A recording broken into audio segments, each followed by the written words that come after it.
Is it time? It is time for us to do what we have been doing, and that time is every day.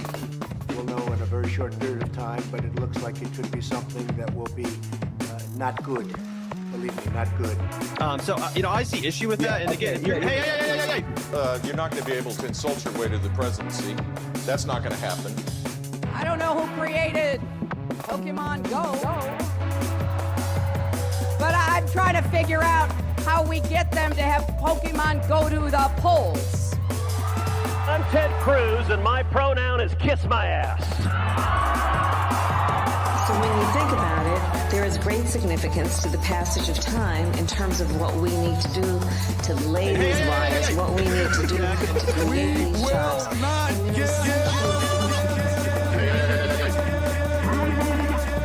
America is a nation that can be defined in a single word. I was going to Not good. Believe me, not good.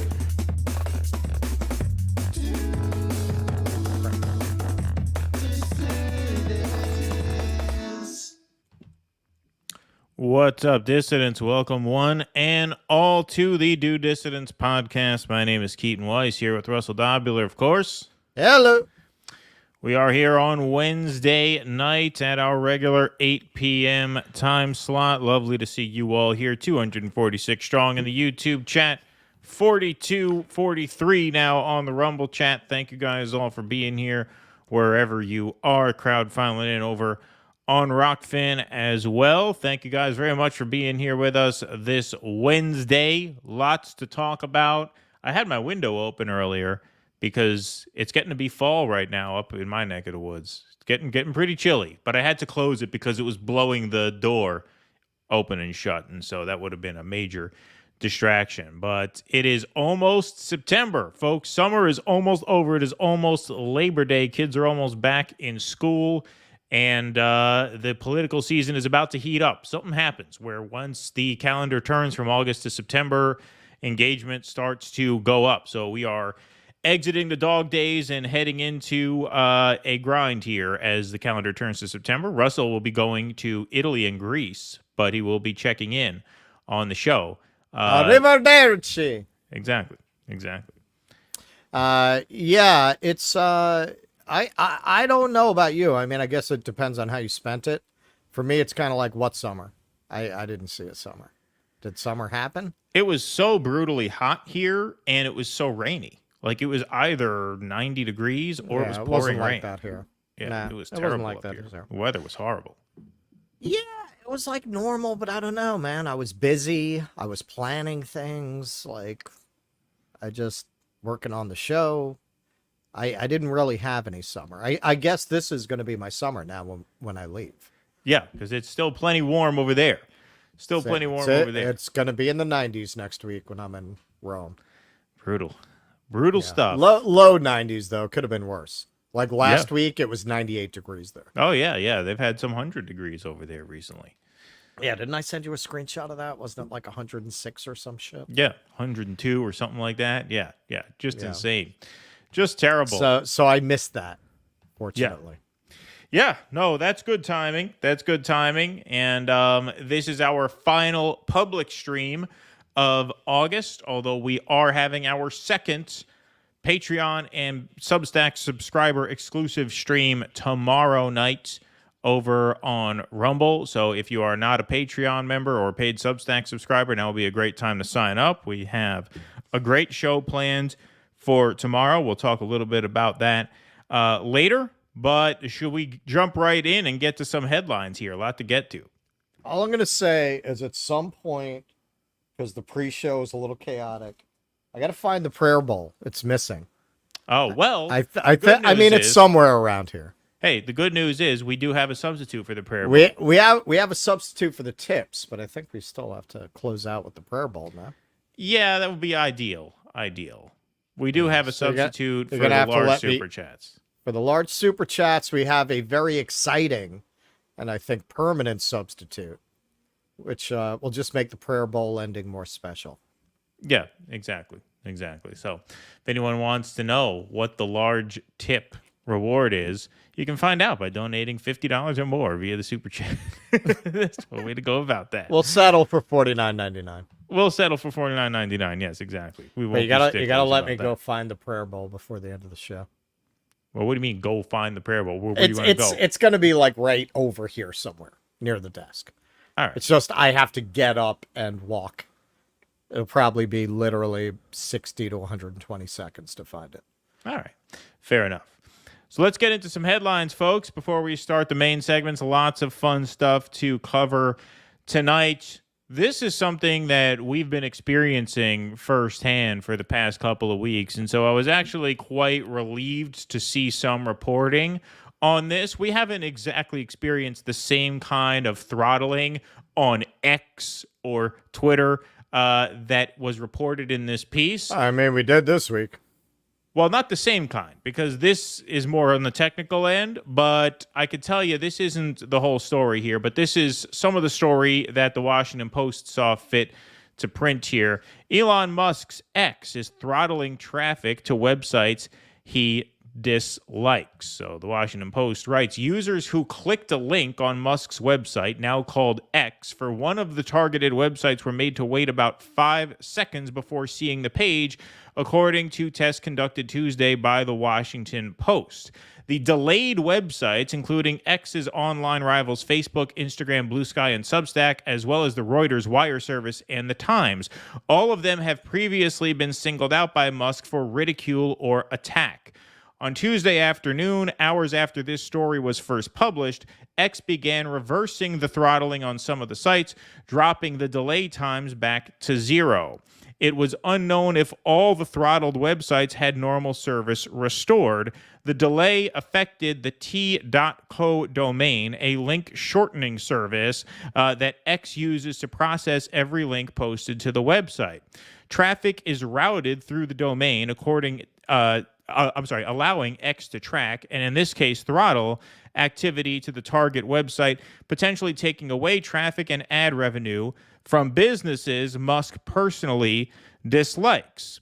Substack's co-founder, Substack is one of the sites that was listed here, Chris Best, Hamish McKenzie, and Jairaj Sethi said in a statement to the Post that they urged X to reverse this decision, instituting a delay on Substack links. Substack was created in direct response to this kind of behavior by social media companies, they said. Writers cannot build sustainable businesses if their connection to their audience depends on unreliable platforms that have proven they are willing to make changes that are hostile to the people who use them. Now, you might think, okay, well, what's the difference? So there are certain sites that when you click a link to on Twitter, like Facebook, Instagram, New York Times, Substack, right?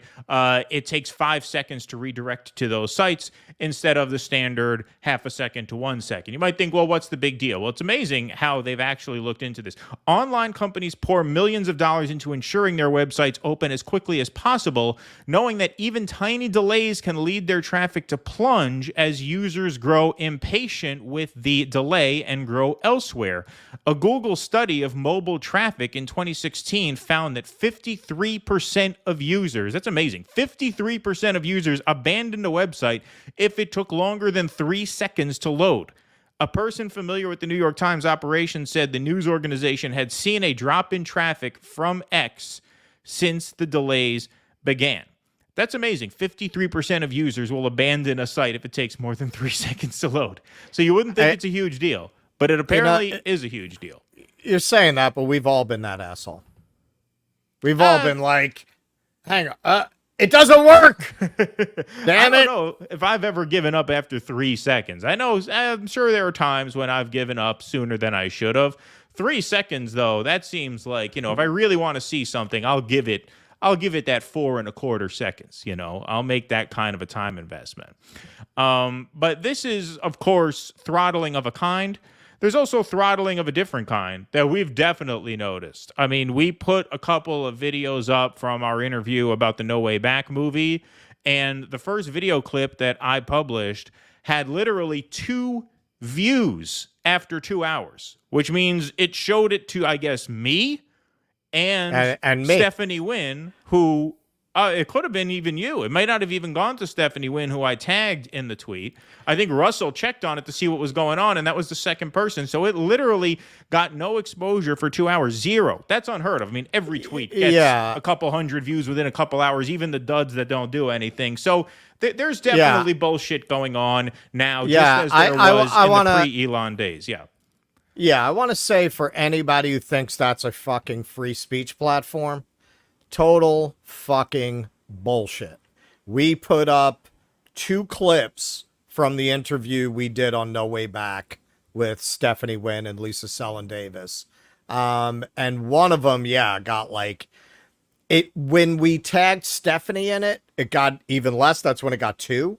And when we took Stephanie out, it did a little better, but it was still heavily suppressed. Maybe 100 views. Right. And these are, and this is something, this is what's really interesting. This is what tells you that Wine Mom Yacarino is really running things, because Musk is sympathetic to that cause. Musk very often jumps into the conversation about medicalizing children, which is basically what that whole segment was about. And, he's not sitting there getting into the nuts and bolts. He hired her to reassure the advertisers. So it's really fucking infuriating. And you might say, well, what about people who deal with that subject, who are visible? It seems like that's basically what they've done. They've decided to let a few token people speak on this. Riley Gaines, Ali London, a few people don't get suppressed, although they might get suppressed. Maybe 24,000 is not what it would do. I was looking at a Riley Gaines tweet today. If it wasn't suppressed, it's just that she has such a following that, she's going to get 24,000. I was about to say, I was whacking it to a Riley Gaines tweet today, and I noticed. Well, you got married young. You got to take what you can get. Who could? No one would judge you for that, Keith. Why'd you get fucking married when you were 12? I was 28, but we've been together since basically my 24th birthday. So yes, quite young, indeed. But the thing I noticed about this too is, forgetting about specific subject matter and things like that. I noticed the first time we linked to a video, we had the video and then we put a link to the Substack piece because we posted the full video to our Substack. And I noticed that went nowhere. And that made me think, okay, Substack is being throttled. Yeah. And so then literally like a couple days after I saw that, I realized, okay, actually Substack is being throttled. Now that, and we've said this in the past, okay, that is a fucking disgrace. It is a fucking disgrace that a so-called free speech absolutist would throttle the fastest emerging free speech journalism platform out there. Because what? They mimicked his layout for their Notes app, which is in no way a threat to the X app. I mean, it's just never going to get as big an audience as the X app. Like, who fucking cares? The whole point of social media is sharing. Like, social media is all about sharing information, sharing ideas, sharing content. And what the Substack guys said is absolutely. Substack was created in response to this kind of behavior by social media companies, right? That's why Substack exists, and that's why there was some excitement when Twitter changed hands. But then what? After some dispute over whatever the fuck they call it, API, whatever it is, who cares? Now, when you post a Substack link, if you post a Substack article that you write to X, it will not display the thumbnail image. It'll just display as a sloppy link, which means no one's going to know what the hell it is. Right, it's going to appear like spam, and nobody is going to actually click on it and read it. Right. So you had Matt Taibbi, who, is one of the top Substacks in the world, if not the top Substack in the world. He probably is now that Greenwald moved. He does the Twitter Files project for Elon Musk, and then Elon Musk throttles Substack links. So now, as a big thank you to Taibbi, now Taibbi can't promote his work on this platform where he's amassed a couple of million followers thanks to the reporting he did for Elon Musk. So the throttling of Substack is just horrible. Even Facebook and Instagram, as much as I'm no fan of those platforms, it's totally antithetical to what social media is designed to be, which is a place for people to share their thoughts and expressions and content that they make or content that they like. That's the whole point of it. And to see that now they're actually technically sabotaging these third-party sites by throttling the time it takes to load a link, that's the tip of the iceberg. It goes a lot deeper than that. It must. Well, so I'm downgrading his grade. What did I give Elon? A C? A C plus? No, he's F now. F. This is bullshit. This is not what he promised. He never lived up to what he promised. He was from the beginning. He used the platform to act out personal grudges and vendettas. But we kind of ignored that as long as the big stuff was secure. But he's really not even doing that. Is it nominally better than the old Twitter? Yeah, I mean, on the old Twitter, Riley Gaines probably wouldn't be on there. Ollie London probably wouldn't be on there. Period. They would have already taken them off for hate speech. But in a way, you're not only going back to this very aristocratic way of managing information, where it's really up to the local lord of whatever social media platform you're on. That's their little, land. That's their domain. And whatever they say goes. You're kind of going back to the days of the William Randolph Hearsts and these big publishers who have all of this consolidated media power and the newspaper wars fighting it out with each other over circulation and distribution. We remember that as the age of yellow journalism, right? We don't think of that as an era that was very good for informing the public. We think of it as an era where these enormous egos dictated what kind of information the public got according to their personal politics and their personal grudges and their personal friendships.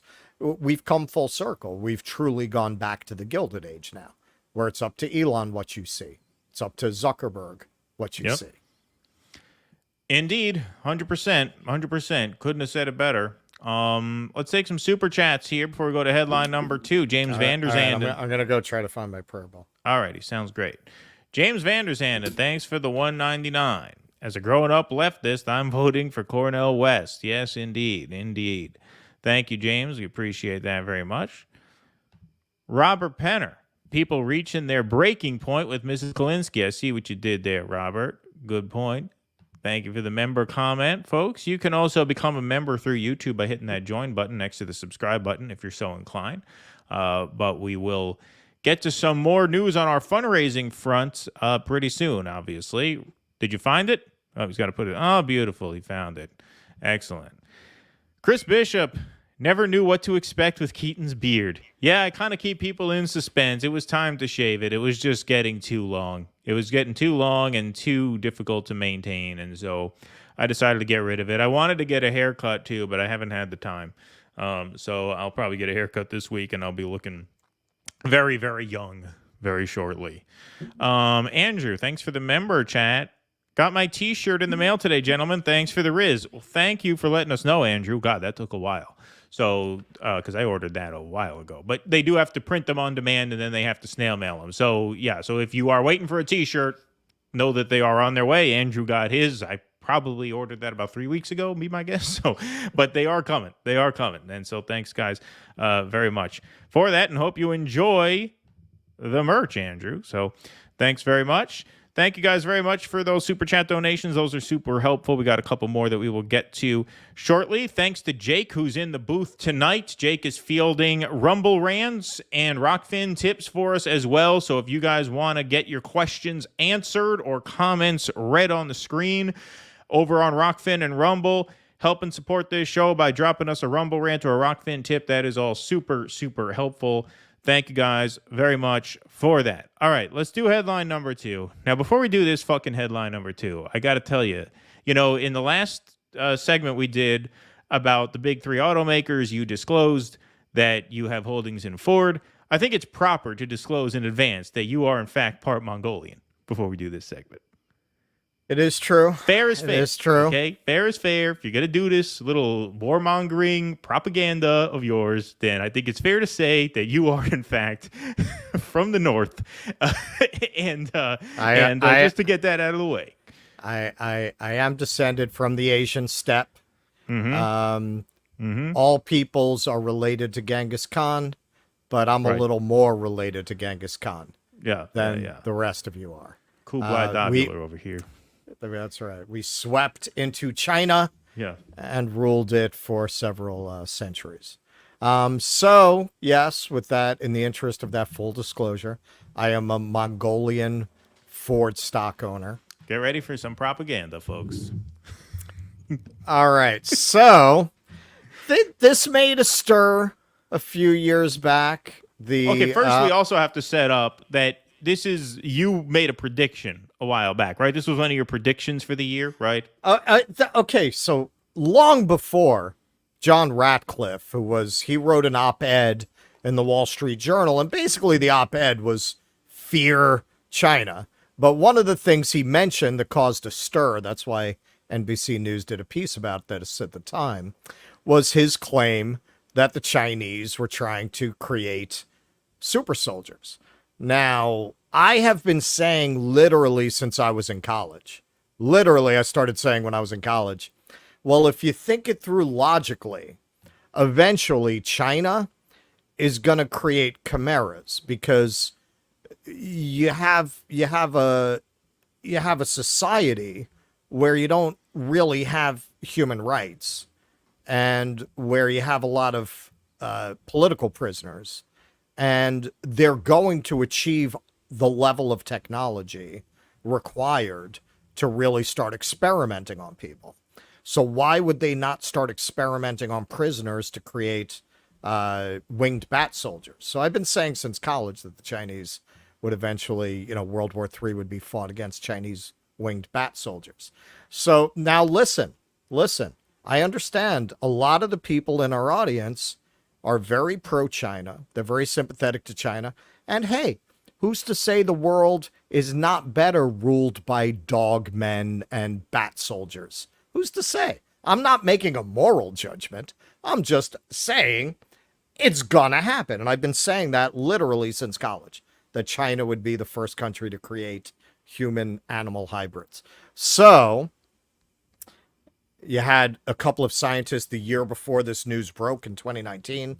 Actually, had also been speculating that China was going to apply biomedical technology to the military and to soldiers. But even they thought John Ratcliffe went too far.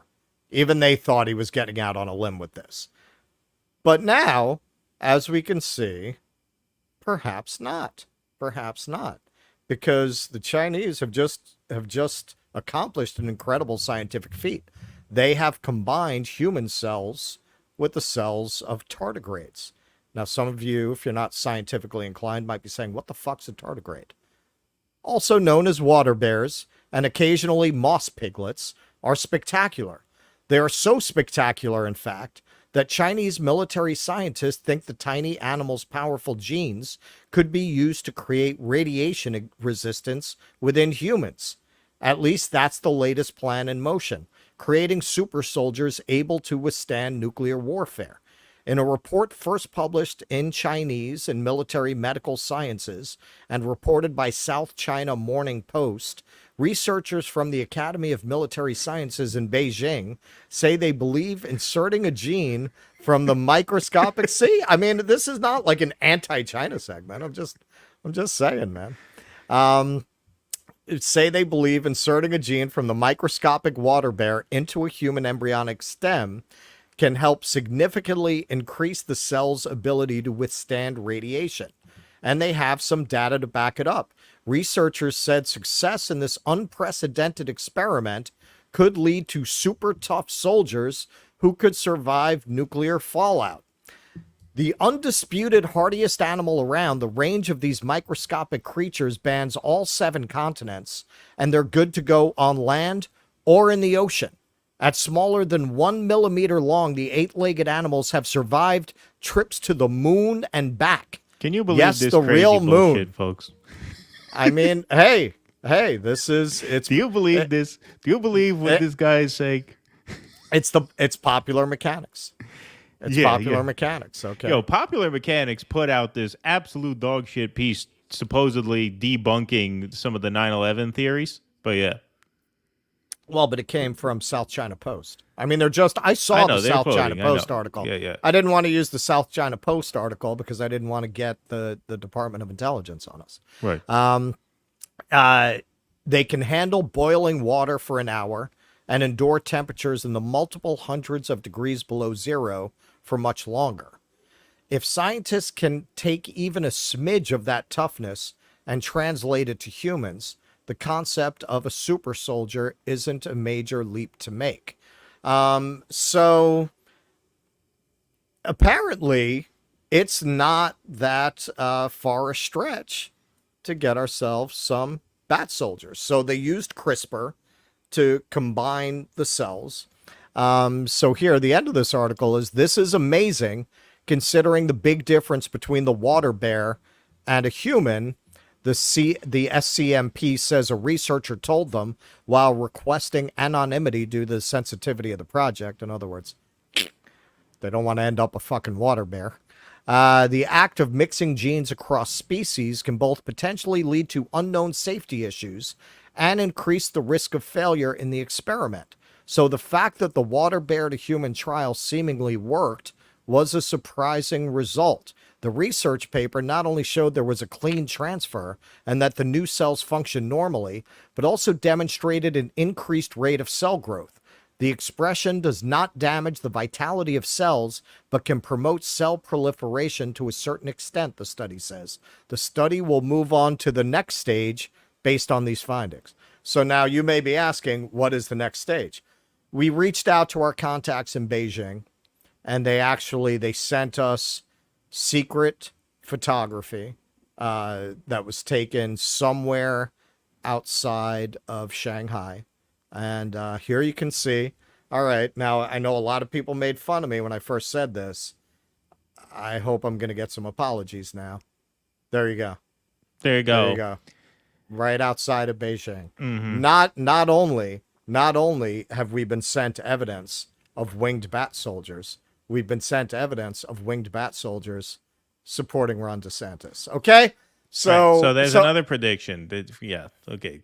And on top of that, he's on a roll. roll. Top of that, he's on a roll. I understand, it's my understanding, and it's been widely reported, that winged bat soldiers who with Ron DeSantis buttons stood outside the theaters in China to prevent people from seeing The Little Mermaid. So what were my predictions? Disney's going to tank this year. Mm-hmm. Ron DeSantis, well, for the year, I predicted he would enter the primary, which obviously that came true. And winged bat soldiers, right? So here we are. Here we are. All right. See, this is what I mean. Just absolutely shameless Mongolian propaganda coming from Russell Dovuler. Just absolutely, there are clearly no depths to which you will not sink. But to do that. Hey, if that photo, a picture says 1,000 words. If that picture didn't convince you, I don't know what will. Yeah, it's almost like, it was an AI creation. It's almost like Russell has his own department of propaganda there. What was that from DEA? What do they call the image creator? Which image creator? The one that you used to create the image. Are you casting aspersions on that image? Yeah, I'm telling you, just rank propaganda from my esteemed colleague. Well, my contact Yeonmi from China has been a very reliable source thus far. She's the one who gave us the information about the Cricket sunscreen in North Korea. Yeah, just lighting up all of our credibility all at once. All at once. There we go. We have it. All right. There you go. That's not much of a lift. All to be proven right in your predictions. That's so right. You have super soldiers for DeSantis. That's super the new soldier. theory. Anti-Disney super soldiers for DeSantis. Anti-Disney super soldiers for DeSantis. All right. Well, congratulations. Coincidentally, the name of our upcoming Jose Vega documentary. Yeah, right. Exactly. Courtney says the gift set did the gift get stolen, or did you get it, Russell? We did get it, Courtney. In fact, that is part of what we were alluding to. To see Courtney's gift, someone's going to have to give us $50. Yeah, right. That's the deal. That's the deal. When we That's get the way it $50, happens. you will see Courtney's gift to us, which who knew? Who knew that such a thing could be ordered? Yes, but we did show it. So for those of you who are regular fans of the show, we did actually show it, a picture of it, not the actual physical thing. But remember on the last... Oh, what did you... One of the previous streams, Oh, that's right. We put it that's on right. toward the very end. That's right. So we do know what it is. That is our large tip. Thank you device now to see donation. All right.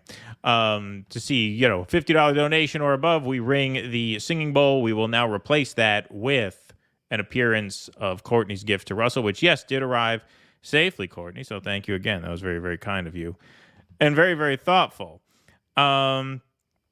All right, folks, we have one more headline that we're going to get to before we get to our main segments of the evening. Go ahead. My book, I did a fiction book. This is one of my favorites. Oh, Jekyll and Hyde. Yes, which is a cautionary tale of what could happen when you start messing around with the forces of nature. With science, yes. When you look back on some of these things, the Island of Dr. Moreau, Jekyll and Hyde, Frankenstein, they're really ahead of their time. They really were.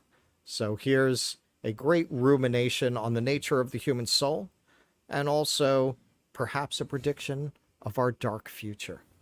Right. This is the first fiction book I've ever done for the show. Didn't you do a novel the other day about Detroit or something like that? Was that a novel? No. That's nonfiction. I thought you did a novel before. Maybe. No, that wasn't a novel.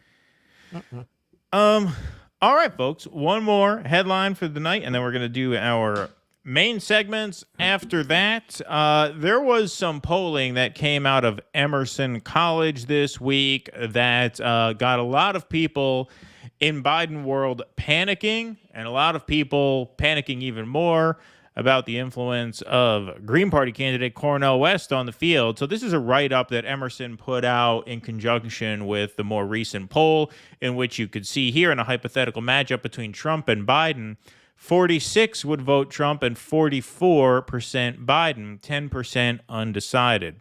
With Green Party candidate Cornel West added to the ballot test, 44 support Trump, 39 support Biden, 4% West, and 13 undecided. Quote, despite losing ground in the Republican primary, support for Donald Trump in a hypothetical matchup against Joe Biden increased 2 points since last week's poll, Kimball said.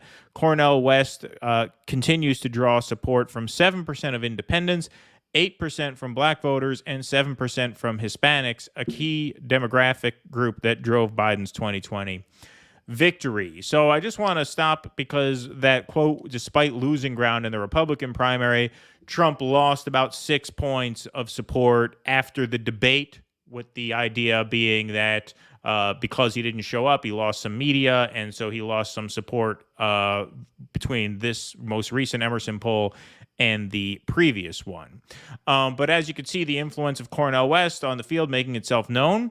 Regardless of which candidate voters support, 39% expect Biden to be president after the 2024 election, while 37% expect Donald Trump to be president. A quarter of voters expect someone else to be president. So very, very divided in terms of how people are feeling the race will turn out. Overall, 47% of voters say the 4 indictments of Donald Trump makes them less likely to vote for president in 2024, while 36% makes them more likely to vote for the former president. 17% are unsure or have no opinion. Regarding Hunter Biden tax and felony gun charges, 46% say it makes them less likely to vote for Biden, while 23% say it makes them more likely to vote for him. I'd like to meet those people. And 31% are unsure or have no judgment. Then it goes into some other stuff. We don't have to read all that. In 2024 congressional elections, the generic ballot split pretty much even, 43 Republican, 42 Democrat. Here's an interesting part of this poll, and there are a lot of factors in this race that are going against the Democrats. Certainly the Republicans have more factors on their side, but the Democrats have I think, a couple of big factors on their side. Number one is the Trump indictments and the Trump trials, which are going to sow chaos on that side at some point. And the second is this one. Voters were asked if they think there should be a federal ban on abortion or if this should be left to the individual states to decide. A majority, 70%, think this should be left to individual states, while 17% think there should be a federal ban and 13% are unsure. Independents are most opposed to a federal ban on abortion. That's amazing. So you have more independents as a percentage opposed to a federal abortion ban than even Democrats, which is wild because a lot of African Americans are Democrats and a lot of blacks tend to skew more socially conservative. Only about 30% of African Americans consider themselves liberal, right? And so it makes sense that independents, not Democrats, are the most Ixnay on the reality nay. Right. Independents most opposed to a federal ban on abortion. Only 7% compared with 17 for Democrats, 25% for Republicans. Only 25% of Republicans support a national ban on abortion. Now, you could tell me they're not floating an outright ban, but when they start parsing on their debate stage, well, somebody wants a 6-week ban, somebody wants a 12-week ban, someone wants a 15-week ban, and they're saying, what are you going to do nationally beyond just leaving it to the states? This issue kept the Democrats alive in 22, and it's going to keep the Democrats alive in 2024. I'm not saying they're going to win, but as long as Republicans do not have an answer for that, that is devastating. There are some major factors going against them, and on that debate stage, it did not seem like they had an answer for that. Well, this is the reason I'm predicting a split decision. I think in a case like that, very often the voters give one party the House and one party the executive. In order to make sure that neither party can do anything in that area. I think that's likely to happen. I think the abortion thing is what's going to keep the Republicans from taking the House, Senate, and the executive. But I think they're very likely to take the executive. And I also think whoever the nominee winds up being, look, if Mike Pence, who's like the president in Escape from LA in the theocratic society, is saying 15 weeks. Nobody's going to the right of that. And they've got a very easy defense against any accusations of extremism. Well, this is what they do in Europe. This is the European standard, 15 weeks. Right? They're flaming leftists compared to us, right? So what's wrong with a 15-week standard? And I'm not saying that's great for them, but it's not fatal the way a ban is. Well, not the way a ban is, obviously, but the other thing that you have to keep track of, too, is that according to Lindsey Graham's 15-week ban, that wasn't 15 weeks nationwide and no state can take it further. That was no state can allow abortion past 15 weeks, but if Florida wants to pass a Heart Week bill and ban it at 6 weeks, they're free to do that, right? It's one thing if you say, okay, here's the standard nationwide. It is legal up to 15 weeks everywhere. That's far less damaging than saying, well, it's illegal past 15 weeks everywhere, but if you want to take it further and ban it outright or ban it past 6 weeks, you're free to do that. That's going to be a lot scarier. And so, you know, like I said, there's a lot going against Democrats. But that's what we have now. For them. What's that? I mean, we don't have the 15-week standard, but as of now, states can do whatever the fuck they want. Exactly. And you saw how that affected a lot of swing state voters in the midterms and even after the midterms, right? You had the Wisconsin Supreme Court go liberal for the first time, and I don't even remember how long. So these are the kinds of things that make this an unpredictable year. Another piece of data that's just totally off the charts and unheard of is this one. Now, this is a different poll. This is not the Emerson poll. This is a Fox News poll. But according to this Fox News poll, you see the just catastrophic drop in black support for Joe Biden between 2020 and 2023. Now, in 2020, Biden didn't end up getting 91% of the black vote. That was just according to Fox News voter analysis. So that was according to their polls. Biden actually underperformed that. He only got 88% of the black vote in 2020. If he's at 61% of the black vote, under any circumstance that even resembles a normal circumstance, that's game over. There is Right. no way a Democrat can win with those numbers. Absolutely no way. It's unheard of. Van Jones has said repeatedly, if a Republican gets 15% of the African American vote, game over. Trump Sure. didn't do quite that well. Yeah. He did better than most, but not quite that well. If he gets 20%, it's almost impossible to imagine him losing. Well, not only would he win the presidency, he'd sweep a lot of legislatures with him. Right. If any Republican does that, because that's going to tip states so heavily Republican, it would virtually wipe out the Democratic Party. If you literally had an election, again, I'm going to apply the same principle. People say a lot of shit this far out of an election that they're not actually going to do.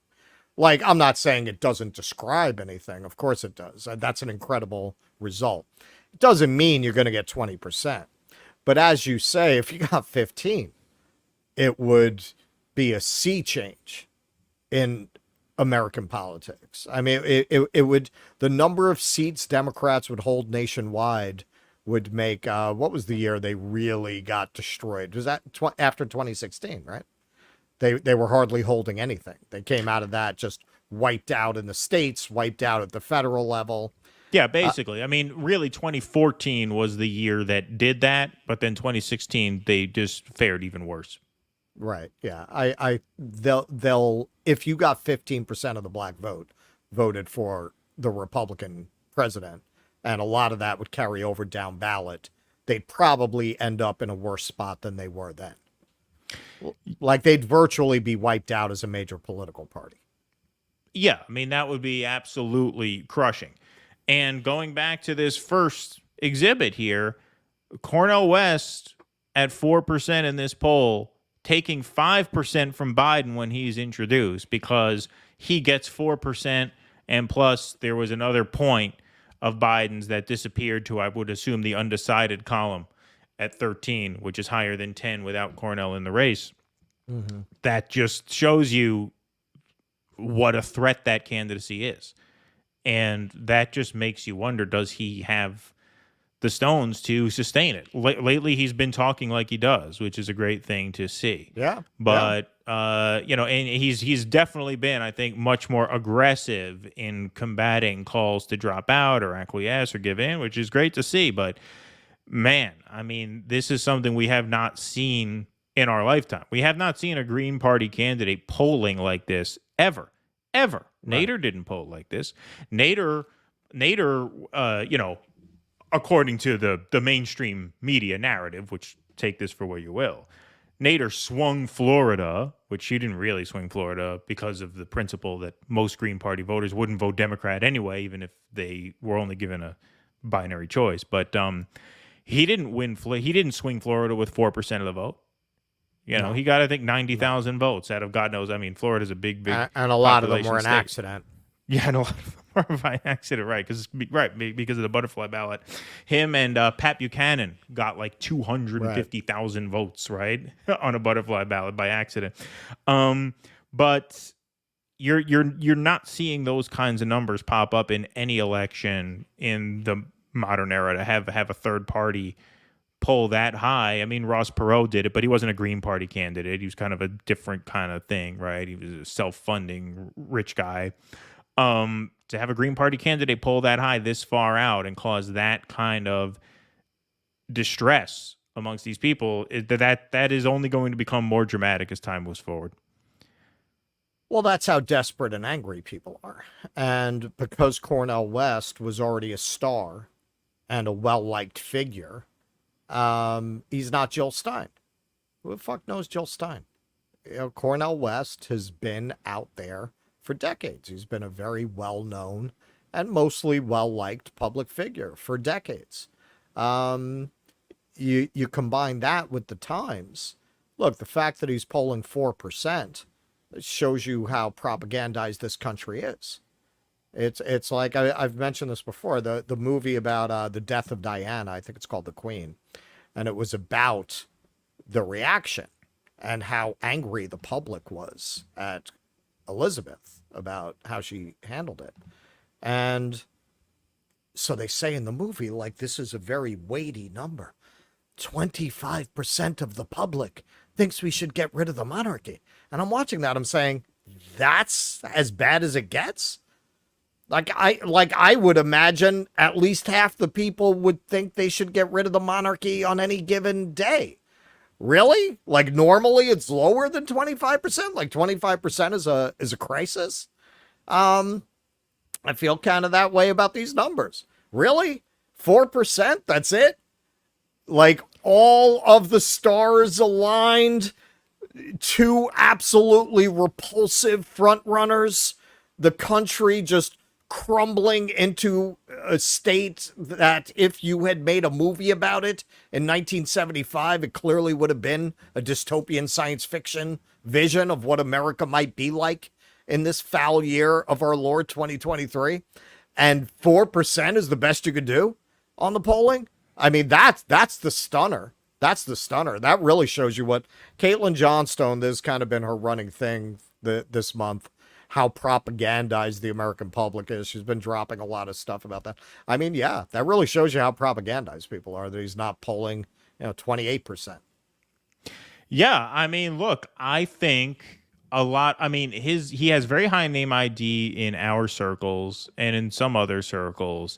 Time will tell if he can get the kind of enrollment in the Green Party, if he can get the kind of fundraising, if they are aggressive enough to actually get him some real headlines, and there's going to have to be plans in place to do that, which Russell and I have been chirping about offline for a little while. We won't say anything more, but we got some ideas. We want to run by some people about getting some eyes on Cornel West in the 2024 cycle, because that's what it's going to take. That's what it's going to take. Like, he's going to have some breakthrough big media moments. Going to have some big rallies, going to have to net some big endorsements, and see how much of an impact he can make, how much panic he can cause. But it certainly looks, I mean, there's no question about it, given what we're about to talk about in a moment, that he's already just he has people really panicked in ways that Democratic primary challengers never could and never did. Never did. Well, and if you look at the tone that he's taking now, even Bernie, when he seemed legit, never talked quite this way. The kind of rhetoric he's laying on the two-party system, that's the kind of shit Jill was saying. Yeah. Bernie never went that far. He never went into the Democratic Party as a graveyard for radical movements territory like Cornel is. Once you start talking that shit, like, now you're pouring kerosene on the bridge and lighting it on fire. Yeah, he said they were beyond redemption in a recent interview. I mean, Bernie never talked like that. No, he would never say that. He would never say that. No. He wouldn't even say that the media was the enemy of the people. When Trump attacked the media, he wouldn't even attack the media. Right. The media, who very, very clearly from day one had it in for him. And he wouldn't even lay a glove on the media, except in very abstract terms. They don't want to talk about the issues that really matter to the people, right? That's not the problem. The problem is that they get paid by the forces who want to make sure that no democratic socialist agenda gets put into place. And so they have the knives out for you specifically. They're not just in it for the ratings. It has to do with the agenda that you're pushing, that they are hostile to. But he never went that far. He never really was willing to bring the gun to the gunfight that he needed to. No. And we all made excuses for it, saying, well, he's got to do that to get the coverage. We all made excuses. We would all say, why didn't he say this? Look, really, I know hindsight is 2020. I understand that hindsight is 2020. But when he went on stage at Florida and the moderator said, can you give us an example of Hillary Clinton changing her vote because of donations? And all of the Bernie bros in America were sitting there screaming at their TV, the bankruptcy bill, the bankruptcy bill. He's like, whoa, I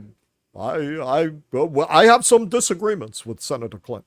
We should have been out right fucking there, man.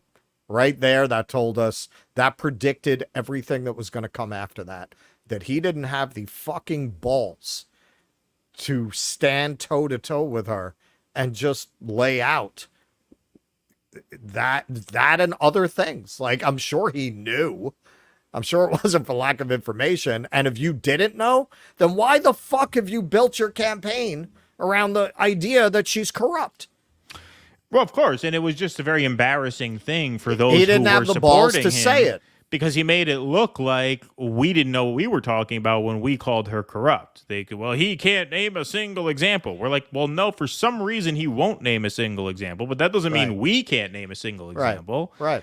But it just, it just, but it was right there, it's all of a piece. I mean, you know, that's my experience in life, and it's one of those lessons. It seems it's very difficult to learn because it makes it difficult to become invested in people and in movements. It makes it very difficult to trust.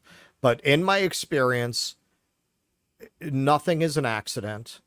And the way that people behave, if you find yourself making excuses for it, that's a red flag right there. Because if they were really dealing in an honest way, you wouldn't have to make any excuses. The fact that you're sitting there going, well, he did this because of this. Okay. It already, you should be rethinking your support as soon as you find yourself having to make those formulations. Yeah, I think so. And I think by 2020, it was too late. I mean, I've spoken about this a lot, so I don't want to get into this too much. But by 2020, that independent support had mostly left to Trump. And so he was forced to be extra accommodating to the Democrats in 2020 because the only people left to vote for him were Democrats and MSNBC addicts. That's why he couldn't say anything about Russiagate, couldn't say anything about the bullshit impeachments. Right? I mean, did he want to, though? He's not running for president now, and he doesn't say shit about that. Yeah, no, I mean, well, that's the thing. That's the thing. I'm just saying, as a structural component of the campaign, he had to build his campaign to appeal to normie Democratic voters who would have just never gone for him if he challenged them on that. So that's why, you know, I personally didn't make as much noise about that in 2020 because I understood what the strategy was in the war room. It's like, okay, if we go here, we're going to turn off the very people who we absolutely need to vote for us because all that independent energy was gone. He no longer had that crop of voters available to him. But yeah, I mean, it obviously just all imploded. Really, I mean, the whole everything exciting about that 2016 movement really imploded after 2016, after the convention, when he was going around. I think he did 40 events for Clinton between the time of the convention and the day of the vote, and she still put in her book that he didn't do enough for her. Right, exactly. Right, and when you talk to the fucking Hillbots, they never recognized that. They never acknowledged it. They never talked about it because their queen was not framing it that way. Right, exactly. All right, let's take some super chats, and we want to, of course, plug our patreon.com/DueDissidence. You can support this show by going to patreon.com/DueDissidence and becoming a member for as little as $5 a month. You get your name up in lights here in the show credits. You also get call-in access to all of our regularly scheduled live streams, as well as access to our supporter-exclusive streams, 2 per month. Our second one is tomorrow, last day of the month. We just did one. We crammed them both at the end of the month this month because my son was sick for a while, and so we had to reschedule a previous date. But normally we do them around the week of the 14th to the 20th, and then one toward the end of the month. So we try to space them out as evenly as we can. But those are a lot of fun. Our last patron show was, I think, one of the funnest shows we've ever done in any medium. And so we're expecting a fun one tomorrow as well. We're going to be talking about a few different things. But we also have some news to announce regarding our GoFundMe fundraiser for the 2024 primary coverage and general election coverage, or general election coverage, depending on how the primaries turn out. So, Russell, you have an announcement to make on that front, do you not? Yes, on our $6,000 fundraiser, we have raised in 2 weeks, boom, $7,450. $20. Boom. So, you know what that means. We can't stop here. This is backcountry. Yeah, exactly. We are going to backcountry, Going to baby. backcountry. Thank you very much to everybody who contributed to that. We really appreciate it. Thank you very much. We had so many generous donors. We, as much as we slammed him tonight, I guess he won't mind now that we've raised the money. Our anonymous donor, Elon Musk, thank you for matching the dollar for dollar. Frankly, you could have given a little more, but okay. All right, we'll take it. Thanks. We'll take it. We'll take We'll it. take Indeed. it. No, really, we did have an anonymous donor who shall remain anonymous who helped out, but everybody pitched in, and thank you very, very, very much to everyone who chipped in, helped out. This is basically now the Special Projects and Dirty Tricks Fund for DueDissidence. Russell, we're at 801 in the YouTube chat. You know what that means. Oh, beautiful. it totally got past me. Yeah, we got a lot in here at the same time. I guess the Jimmy show must have ended, and this must be the after party. But in addition to the GoFundMe wrapping, we also have another announcement to make, because the GoFundMe wrapped at, I guess, the exact right time. It's kind of peculiar timing. As soon as I saw that story break, I was like, what are the odds? Like, we've never done a fucking fundraiser, and the second we launch one, the platform we're doing it on just becomes the center of controversy in our world. Right. So we're going to do that segment on the Gray Zone being censored / defunded by GoFundMe later on in the show.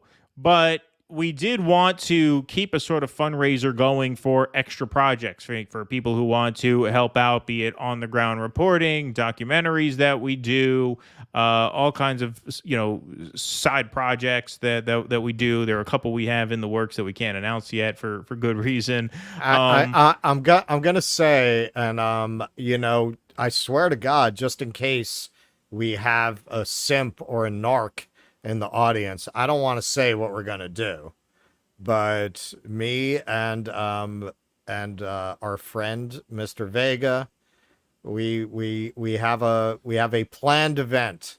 Yeah, we have an event. That is something we applied the spillover in the Special Project Fund to.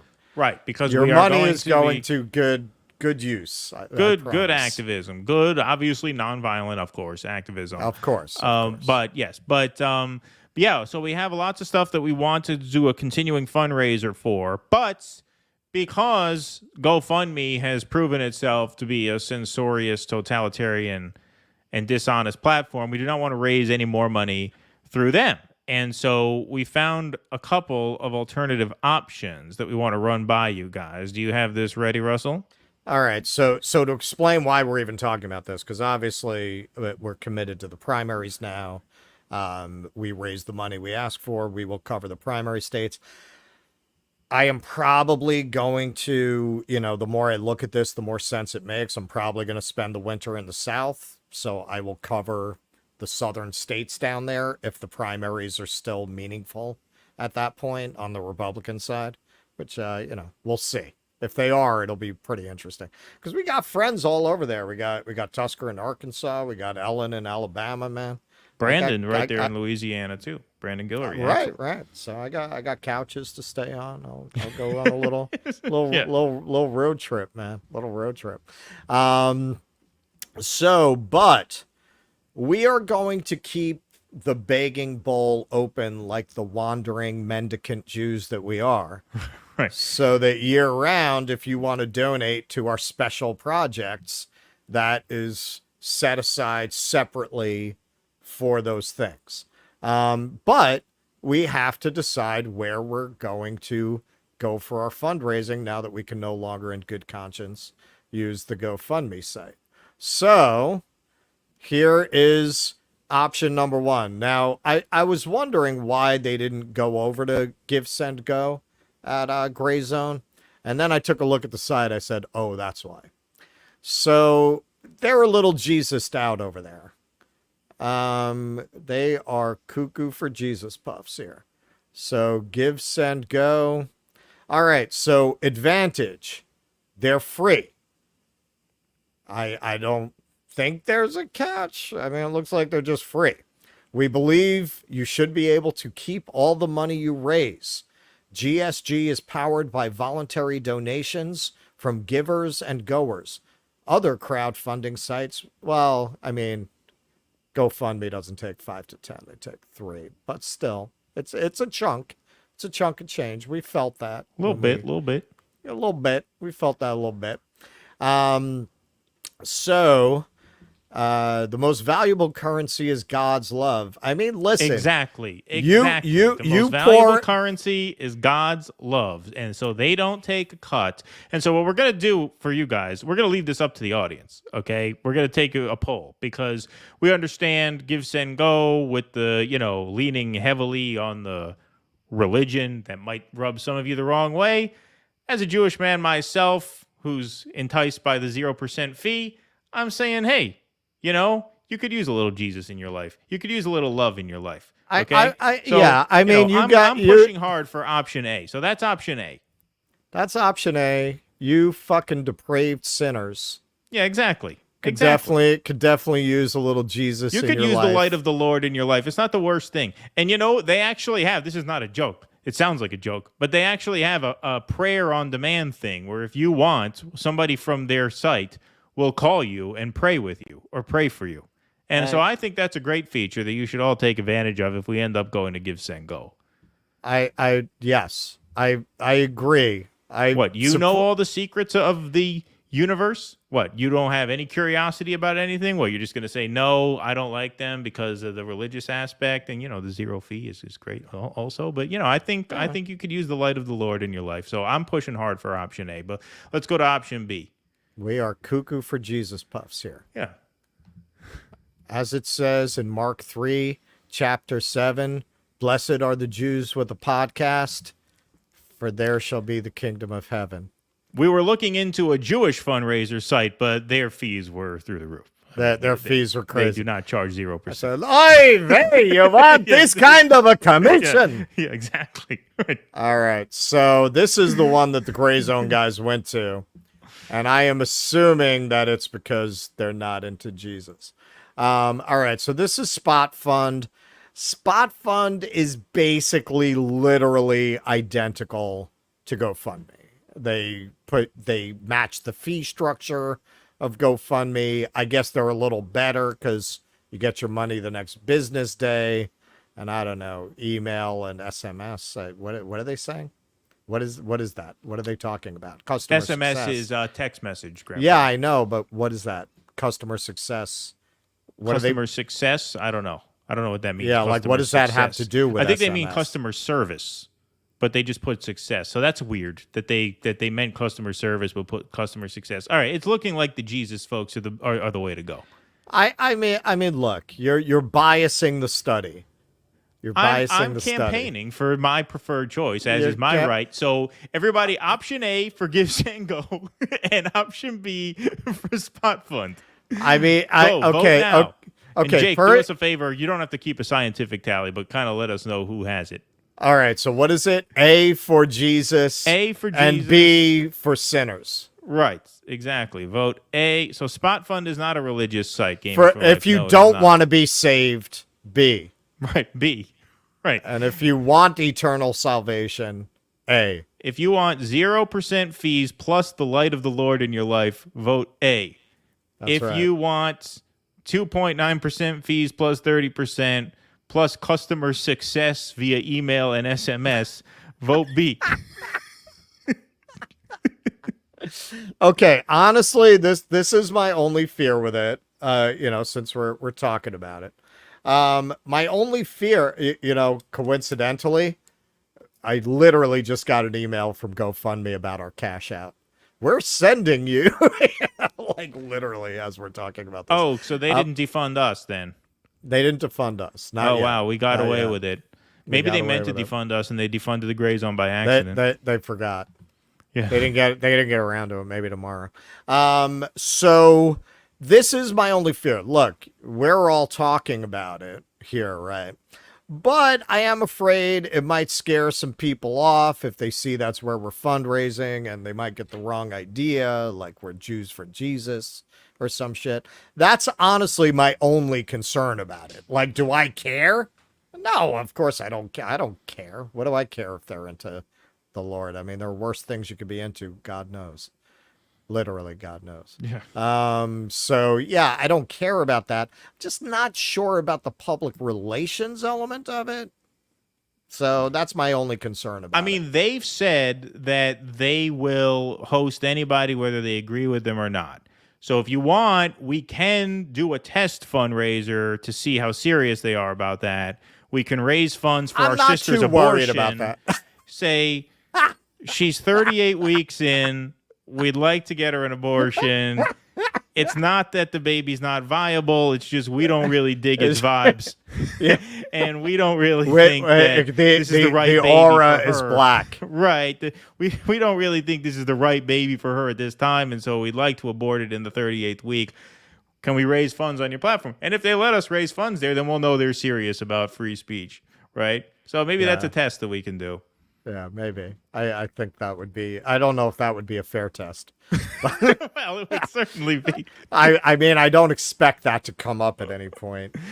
No, I mean, no, not in our ventures, but I mean, it would be a good test of principle. Yeah. Somebody's maybe. We'll get Lance from the Surfs to start that one. Yeah, right. Have Lance from the Surfs. We'll put him up to it. Lance's abortion fund. Lance's late term abortion fund, hosted by Give Send Go. That would be funny because we could call it that. Like, what's the stop? Yeah, what's the stop? I just put his picture for that. We'll say this is just a test. You know, we're just testing it out. We're not going to keep the money or anything. You know? That would be hilarious if we tweet it out to him and it raises $50,000. Jake is telling us the A's pretty much have it overwhelmingly, although I did see something that I'll get to in a moment here. We got a super chat here. We'll take some more super chats and then we'll get into the main segments here. Jennifer Williams, thanks for the $9.99. Krystal in 2016 used to lambaste libs who blamed Hillary's loss on Jill Stein, as you have to give voters a reason to vote for you to cut to Krystal now. West will be the cause of Biden's loss. Yes, indeed. Singing a different tune. Thank you for the donation. We're going to go there.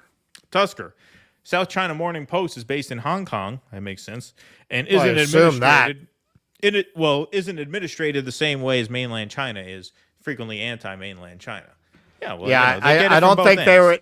I don't think they were saying they're making the winged bat soldiers in Hong Kong. They were reporting on what they're doing in China. Right, I but what think. she's saying is that they're lying because they have an anti-mainland China bias. I don't know. I don't know why somebody who's like a foaming at the mouth communist would see it as a slam that they have the technological capability to do that. I would think that would be something you'd want to scream from the rooftops, right? That's like Island Innovation. of Dr. Moreau Sputnik. Innovation, right? They got there before us. Right. Right. I don't get it. Ruthless Criticism, thanks for the $50. Oh. He put it in there. Thank you, Oh. Ruthless Criticism, and thanks All right. for calling in. We'll get to you after the segments, bud. So this is the new $50 bell. This is from Courtney. And as you can see, it has the classic line. You want to hit that sound drop, Kay? What classic? Oh, yeah. I got it right here. Where is it? We have so many here. You should have prepped me on this before. It's Here towards we the go. bottom. Could have used a little more cowbell. Yeah, there we go. I could have used a little more cowbell. There you go. There is the new $50 bell. The new $50 bell.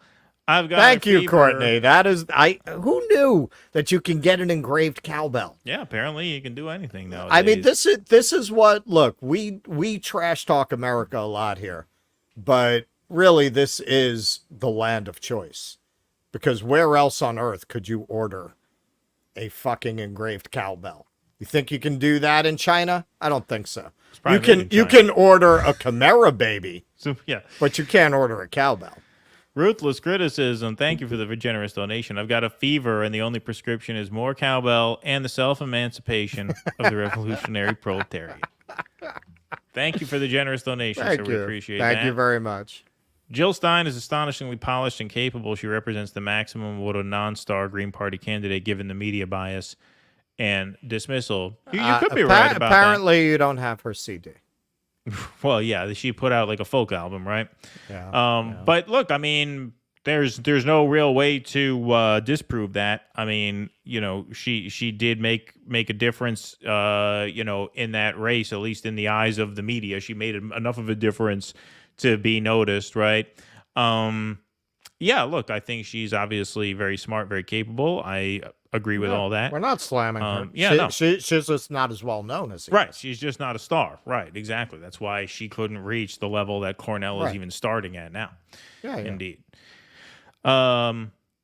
Fancy Pants, 4% sounds right, considering the left isn't exactly great at PR. Well, look, he's still a Green Party candidate. He's very famous in this space. He's not a star amongst the general society. He's not like a household name in terms of does the average person in America know who he is? You know, but he has a big built-in following who seem to be pretty loyal. I mean, these polls are not outliers at this point. He seems to be consistently polling with a floor of 4 and a ceiling of about 6 or 7. So, you know, that's obviously significant. One from Mr. Weiss here. Yeah, the fucking bell was made in China. Well, that's what I said. I said the bell was probably made in China. Right. Bernie said BS, literally his initials. How did we not see that? How do we not see How did we miss that? Thank you for the $5. Andrew, how's the kiddo doing? Keaton on the mend? Yes, thank you. He is on the mend. He's feeling considerably better. Not 100% yet, but you could tell he's starting to beat it back. So that's good. My little guy has mono, and for those who don't know, and it took a while to get that diagnosis. In order to get that diagnosis, we first had to rule out some other more serious things. That's why it got a little scary there. But he is on the mend, and so thank you for asking, and thank you all for your kind words throughout that ordeal. Reg Cray 76. Thanks for the Rumble rant. My first Rumble rant. Thank you, Russell. I love the interview with Wynn and Davis. Thanks for doing that. Thank you. Beautiful. Good to hear. Thank you very much. And thank you for the donation. And thank you for asking about my little guy. Hope the little Weiss is doing better, sending healing vibes. Well, thank you so much. That's very thoughtful of you, very kind of you. And by the way, Courtney says her cowbell, the address was in Montana. Oh, okay. There you go. I can't imagine anyone would outsource something that fucking strange. Yeah, that's true. You know what I'm saying? That's such a niche thing. It's not like you're going to mass produce that shit. American innovation. Right. That's American industry at work right there. Yeah, right. Exactly. Exactly. Who says the manufacturing jobs aren't coming back? That's right. That's right, baby. Oops. All right, folks. Let's get into the main segments of the evening, shall we? By the way, just on a little side note, because I just thought of it. Oh, no. You know what? Sorry, go ahead. But then I do have to say something before we do the mains. Health and Human Services has proposed downgrading marijuana from a Schedule 1 drug. So naturally, all the pot stocks were off the hook this week. That's why I picked up on that. But maybe finally we are going to have a sane drug policy, or more sane. We're too far from sanity for one thing to do it, but right. Well, maybe we'll talk about that Friday. We need topics for Friday. Got a lot of stuff this week. I'm going to go slightly out of order here because this is concerning. Give, Send, Go did the same thing to Convo Couch that GoFundMe did to the Grayzone, so choose option B. We'll have to look into that because I know Pasta was using Give, Send, Go for his... Oh, really? I know Pasta... So ask Pasta. Well, I'm going to have to ask him. I'm going to have to text him now or message him because I know he was plugging that on our show. When he was on our show, he was using Give, Send, Go for his campaign tour fundraiser, to cover the different campaigns. How recent was it? That was a few months ago. That was like in June. Oh, yeah. We had him on. Right. And so, yeah, if they screwed him, that would be then it's a no-brainer. Then we obviously go to Then we obviously would go to the So I'll have to ask him that. I'll probably message him tomorrow morning about that. All right, beautiful. Well, thanks for the heads up, Laugh, and thanks for the donation. All righty, we'll get to some more super chats in a little while, but let's get into the main segments of the night, shall we? So, just to catch everyone up, it was big news over the weekend that Bernie Sanders defended his support for Joe Biden over Cornel West to the media. He made appearances on both CNN and NBC to reiterate that Trump and the Republicans are an existential threat to democracy. And so, despite his fondness for Cornel, he feels the progressive community needs to unite around Joe Biden for 2024. So we've all seen those videos a million times by now. Breaking Points covered these developments yesterday, and here's what Krystal Ball had to say in response to Bernie's defense of Biden and criticisms for Cornel.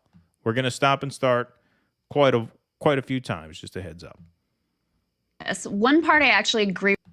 So there's two pieces of this. One part I actually agree with and one part I really disagree with. And I think profoundly goes against everything that he previously stood for and argued for. So the part I'll start with the part I agree on. I think he's basically correct about third parties. I think the only thing that Cornel West, Dr. West, who I love, admire, respect, whose politics I almost wholly and completely share, I think we all say that, right? Cornel West, who I love and respect and admire and revere, is threatening to destroy America. He's always been a hero of mine. I just wish he wouldn't threaten to destroy America the way he's doing right now. But I love the man. I love the man very much. And I support everything he's for. If only he weren't empowering the fascists. Right, yeah, exactly. Yeah. Effectively, the only thing that his campaign will accomplish is, number one, helping to reelect Donald Trump, and number two, hurting the left. Okay, the only thing that his campaign will accomplish is, one, helping to elect Donald Trump, and two, hurting the left.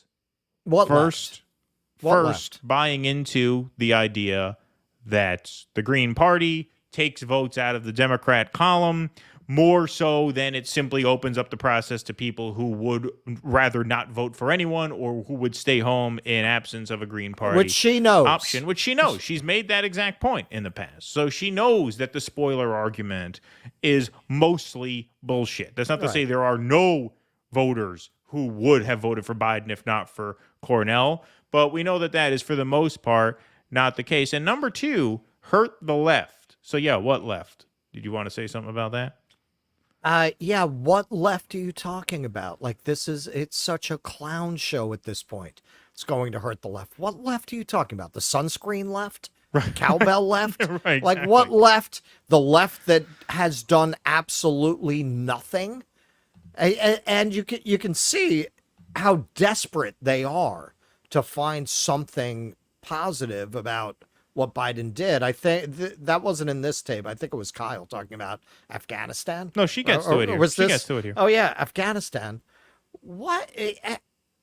Trump wanted to get out of Afghanistan. The only argument that you've got there is the deep state was able to hamstring Trump because he doesn't know how the machinery works, whereas Biden was actually able to get out. He was able to get around the general sabotaging his foreign policy. Like, they tried to do that with Biden, but he's been around Washington, forever. So he knew how to actually get around that. Trump did not know how to get around that. But you're making it out like Trump was some war maniac. Like, oh man, yeah, he would have stayed. What are you talking about? What are you talking about? He was deeply skeptical of all of these interventions. And the fact that that's really all she can come up with, that says it all. So how are we hurting the left? Like, how does that hurt the left? Well, she'll give her explanation. Let's hear it. Because ultimately, there's just a poll that came out that showed Biden and Trump basically tied in a head-to-head. You throw Cornel West in, and Trump is winning by like 5 points. And the margin is just exactly the amount that Dr. West takes away from Joe Biden. Now, listen, it's fully on Joe Biden that he needs to do more. Yeah, they weren't neck and neck. Biden was already down by 2. He's already losing. Right. They were and down then by he's 2. Down by more. And he's down by 5 with Cornel West in the race. And Cornel West is at 4. Right. And there are 3% more undecideds with Cornel in the race than with Biden in the race. So it's not exactly clear where those Cornel votes came from. So we have to also think about the fact that Trump lost 2% with Cornel in the race, right? It was 46-44. And then with Cornel, it was 44 Trump, 39 Biden, 4% Cornel, 13 undecided. So it's not exactly, if she's going to use that poll, right, as a sort of reference point, we don't exactly know where the support fled and where it went to for any of the candidates in that poll. But here she goes on Joe Biden that he needs to do more to appeal to potential Cornel West voters. But let's live in the land of reality of how this is going to work out. They're not going to do that. Dr. West will take some percentage, relatively small percentage, away from the Democratic total, and it makes it easier for Donald Trump to get elected. So if your priority is reelecting a Democrat, and if you believe, as I do, that Donald Trump... Stop. If your priority is reelecting a Democrat, then he shouldn't run. Well, genius. If our priority was reelecting a Democrat, we'd vote for the fucking Democrat. Right. You know what I mean? Like, if your priority is reelecting a Democrat, then you should want Cornel out of the race. Well, no shit. No shit, right? Aren't the people voting for Cornel West because their priority is not reelecting a Democrat? It's so self-evidently ludicrous. What an absolutely ridiculous point. Well, if you really want to elect a Democrat, you shouldn't vote for Cornel West. Yeah, no shit, of course. Of course. Yeah, right. I mean, it's unbelievable. This is a moment that's really, really showing people's true colors and who they really are. Krystal is really sad. But, it was only a year ago, I think, that I was describing her as the best spokesperson in the space for the left perspective. And it's amazing. It's very Invasion of the Body Snatchers with these people. I said when we had Shama on, Ilhan Omar looks to me like they fucking dragged her into the Senate cloakroom and gave her a frontal lobotomy. Like, she doesn't even look like the same person. What happens to these people? What happens to them? Like, do you have no shame, woman? You're contradicting everything you said for years. For years, we could pull out all of these radars and monologues you've done, arguing exactly the opposite of what you're arguing right now. Why should we care about electing Democrats? And honestly, we're going to get into this with the gray zone.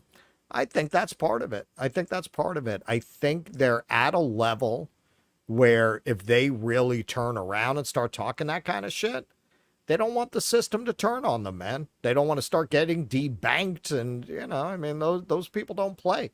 They don't play games, man. I think they're afraid of what the consequences will be. And that can highly motivate you. It's the Upton Sinclair line, to paraphrase a bit. A man has a tremendous capacity not to see a thing when his living depends upon his not seeing it. I think all of these people, there would be very severe financial repercussions for them if they started turning around and being like, everybody's got to come out for Cornel. Like, how would the establishment come at them if they did that? Right. And so, we'll see, how it turns out, down the road, what other big channels decide to do. Breaking Point's over 1 million subs. We'll see what direction some of these other larger channels go in. But let's let this go a little more. So far, Brianna is holding the line. She's taking a lot of incoming for it from the libs. Yeah, that's something. To her credit. Yeah.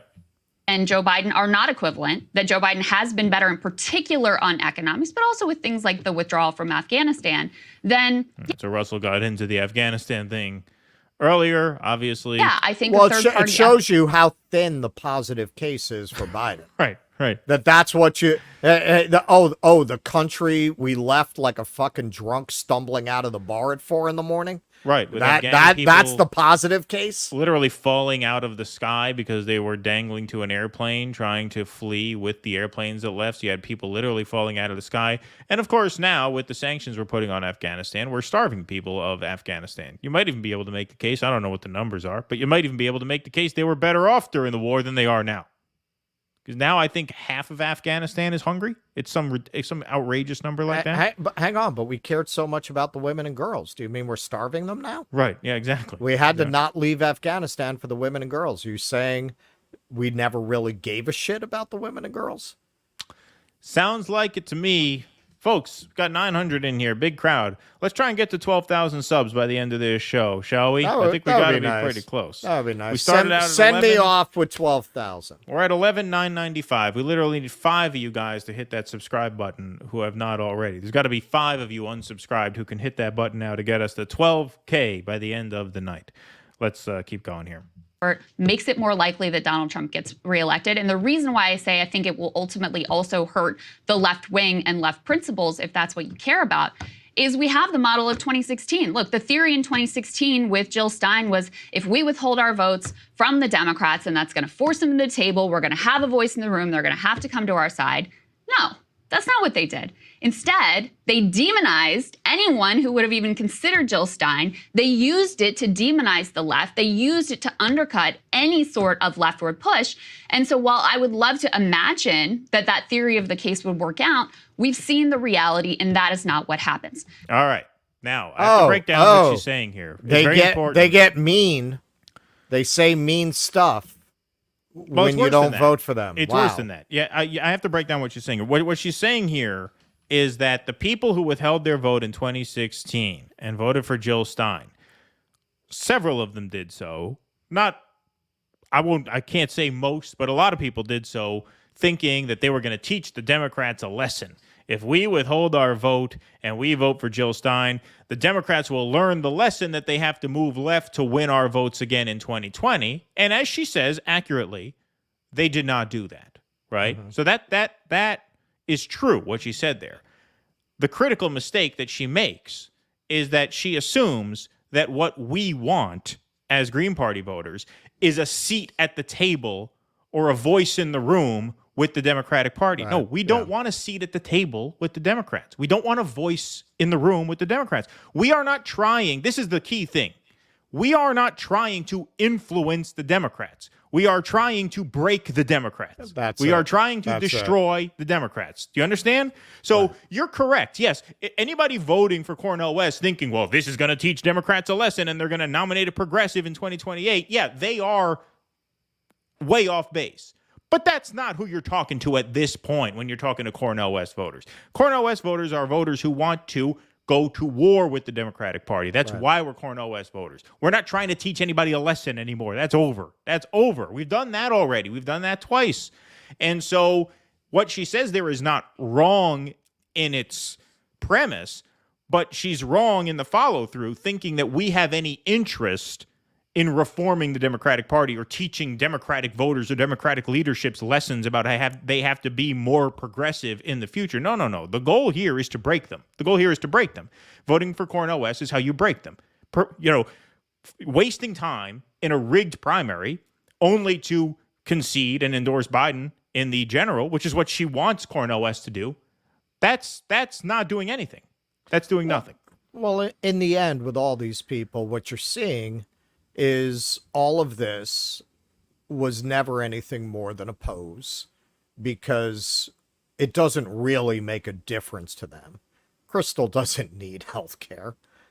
Krystal doesn't need higher wages, nor anyone that Krystal cares about or spends any time with. Nobody she knows needs these things. Nobody that she knows is in a position where they're going to lose their house. For these people, these positions have always been theoretical. And all this are libs who want to be cooler than libs. That's it. Right. Exactly.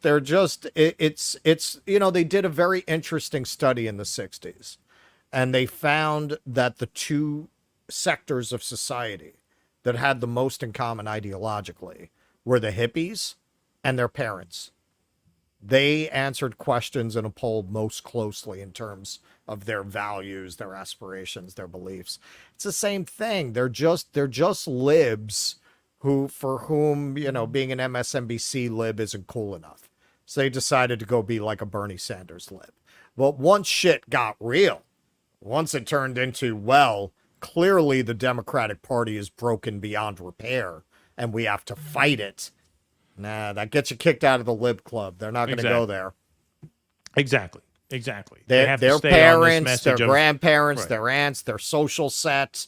She's from a rather privileged background.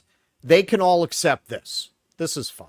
This is this is the people at Nantucket can tolerate this. They cannot tolerate somebody who's going to vote for Cornel West. Right. Absolutely. Now, the place where I profoundly disagree with Bernie Sanders is on... So now she's going to tell us where she disagrees. So she gets this obviously completely backwards. And actually what she's about to say here is so stupid. I'm sorry. It is so stupid. She actually makes Bernie look reasonable in his stance, because what she would rather him do is so unbelievably idiotic that she actually makes Bernie look at least logical according to where he's coming from. So let's take a look. His orientation towards the Democratic primary. And there's another section of this where he gets asked specifically about the Democratic primary. And he says, no, I think we need to unify behind Joe Biden because that will be what helps to defeat Donald Trump. Well, that's exactly the argument that was used against Bernie Sanders himself. Yes. Both in 2016 and again in 2020. Stop criticizing the Democrats. Stop criticizing the Democratic establishment. Stop running altogether because you're sowing dissent and your, attempts at democracy here are really undermining our attempt to defeat Donald Trump. It was bullshit then and it's bullshit now. And the fact that he jumped in to endorse Joe Biden, a man that he knows is not living up to the, social democratic ideals that Bernie Sanders supports, is not living up to the bare minimum of really helping the working class or even meeting the promises that he himself made on. But it's, so I'm saying this now. I just said 2 minutes ago that it's important that Biden defeat Trump. And now I'm saying he hasn't done the bare minimum living up to his promises to support a sort of policy set that would benefit poor and working class people. She goes on. The campaign trail, something that I know that Bernie Sanders is aware of because he just gave this big speech in New Hampshire with this direct critique of the corporate wing of the Democratic Party. But still you jump and endorse him while there's a competitive primary going on. Listen, I understand I'm not a fool. The realities of... No. You are a fool. You absolutely are a fool. You are a damn fool. There is no competitive primary going on. There is no competitive primary going on. There is no universe in which anybody who's running against Joe Biden would be allowed to become the nominee. And you know that. That's what's frustrating. You talk to some of these libs, and they really don't know the facts about Green Party voters answering in polls they just wouldn't vote. She knows better. She knows all this. Biden is the incumbent. There are no competitive primaries launched against incumbents. The only one who made it remotely interesting in the modern era was Ted Kennedy against Jimmy Carter. Right, and even then, it was not close. It was not close. Against Jimmy Carter. Against Jimmy Carter, right. You had a Kennedy in 1980, 17 years after JFK. A Kennedy who recently killed a girl, to be fair. But he was still, you talk about name ID. Don't forget, sure. They were a bigger name back then even than they are now, right? Sure. And he couldn't even make it close, right? They were such a big name then that RFK is taken seriously now in spite of all evidence to the contrary. So you had a Kennedy against Carter, couldn't make it close. That's the only time it was even remotely competitive in the last 100 fucking years you're talking about. There is no competitive primary against Joe Biden. So what you would rather Bernie do than back Joe Biden is you would rather him back a certain dead-end candidate who she's about to name drop. We all know who it is. We'll let her say it first. Who by the way, in that Emerson poll was polling 4%. Exactly. That's what he would do if he were smart. It's just unbelievably ludicrous. Look, Bernie Sanders now functions as a Democrat, a progressive Democrat. He's really functionally no different than a Liz Warren at this point. Sure. Right? And so if you're a progressive Democrat... He says shit. All right, exactly. That's never going to go anywhere. he is. He's for good things. He's against bad things. Elizabeth Warren with a slightly longer snake, we'll say. Yeah. That's what Sanders is now. Now, if you are a progressive Democrat at this point, if you're a progressive Democrat at this point, your goal is to reelect Joe Biden because he is the prohibitive frontrunner in the primary. He is basically the presumptive nominee at this point, even though primaries have not started yet. Your goal is to reelect a Democrat. You have an incumbent Democrat. If you're a progressive Democrat, that's your goal. Like, it makes sense. What he's doing makes sense according to the role that he actually plays. For all his talk about revolution and all that bullshit, he always was just a progressive Democrat. That's what Chris Hedges said about Bernie Sanders from the beginning. Said the reason he is allowed to hold that Senate seat is because he plays ball with the Democrats. Don't forget, if he were really the revolutionary that he said he was, Democrats would have probably been able to get rid of him, right? Because they would have run a Democrat against him in Vermont. The reason they didn't is because he's shown that he'll play ball. So if your goal is to reelect a Democrat, if all else fails, they get rid of him. Right? Exactly. Yeah. They get rid of him. Get rid of him. If your goal is to reelect a Democrat at this point, it makes perfect sense that you would endorse Joe Biden. Like, I don't like it, but that makes sense according to what he actually is and what he actually wants to do. Sure. What sense does it make for him to pick one of these dead-end, no-chance primary challengers? But let's hear her make the case here. What, to embarrass himself and to undermine his credibility more than he already has? Exactly. Look at what you have done to your credibility. I mean, nobody with some of these stations, we have people who pay attention to their numbers. Nobody seems to pay attention to their numbers. I'm curious if where they are now compared to where they were a year ago in terms of how many people actually watch their videos. I know I personally, I still say because they have more resources than most people doing this thing, that they're a good source of headlines and information, like just to know what stories are on the pipeline and circulating out there without literally, I cannot, as bad as she's gotten. I actually, and a lot of people have said this, I like Sagar more at this point. It's like a spike in my head to watch CNN. That's not an option. I cannot watch that. So there's still a good resource for that. But even so, I do not watch them nearly as much as I used to. Like, they used to be my real go-to for headlines. I can't imagine I'm the only one who's kind of phased them out. Yeah, I mean, I don't think you're the only one. But let's hear her make the case as to what Bernie should have done. Okay, for him to endorse the candidate, Marianne Williamson, who most closely matches his own ideology, I get the way that would make it impossible for him to, have any sort of influence with the White House, et cetera, et cetera. But you didn't have to do anything. You could have just stayed out. And if you really believe your rhetoric... Why would he just stay out? Why? His goal as a progressive Democrat is to help Democrats win, which means helping unite the party behind Joe Biden. Again, I'm not sympathetic to that goal, but it's very clear that's his goal. And so if that's his goal, then by far the most logical thing to do would be to come out early and endorse Joe Biden. Like, it's a no-brainer if that's your goal. I'm not saying I like the goal, but that's a no-brainer.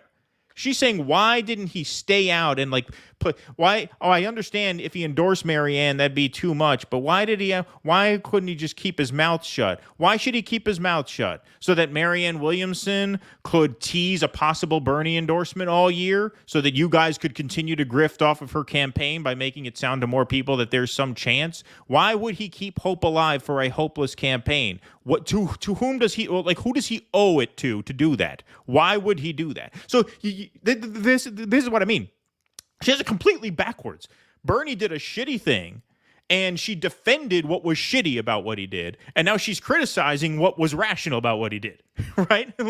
Like she takes issue with what makes sense about what he did, yet she is sympathetic to why, or she is very sympathetic to the sort of worst reasoning about what he did. Just completely backwards. About what needs to be done to defeat... Yeah, if you're not actually going to challenge the Democratic Party, why get involved in these joke campaigns? Right, See, exactly. that's why where didn't you fake it for us? Why didn't you Right. fake it so that we could get why, more views and subs out of the Marianne Williamson campaign? That's what she's saying. Why didn't you help us pretend there was a primary? Exactly. Yes. So that we could feed off the false drama exactly of an actual contest. Yes. I just, you look at this and you just say, like, and I guess without knowing her personally, we can't answer this. Does she believe this? Like, look, no matter what you think of her, she's a very smart woman. Does she believe that her fucking ridiculous staff abusing Course of Miracles bullshit, not even good enough to start a real cult friend, is a credible candidate? Does she actually, has she talked herself into that? Is she just in such a bubble of wealth and privilege that she really thinks Marianne Williamson is a credible candidate for the presidency that people should be touting and getting behind? Like, does she?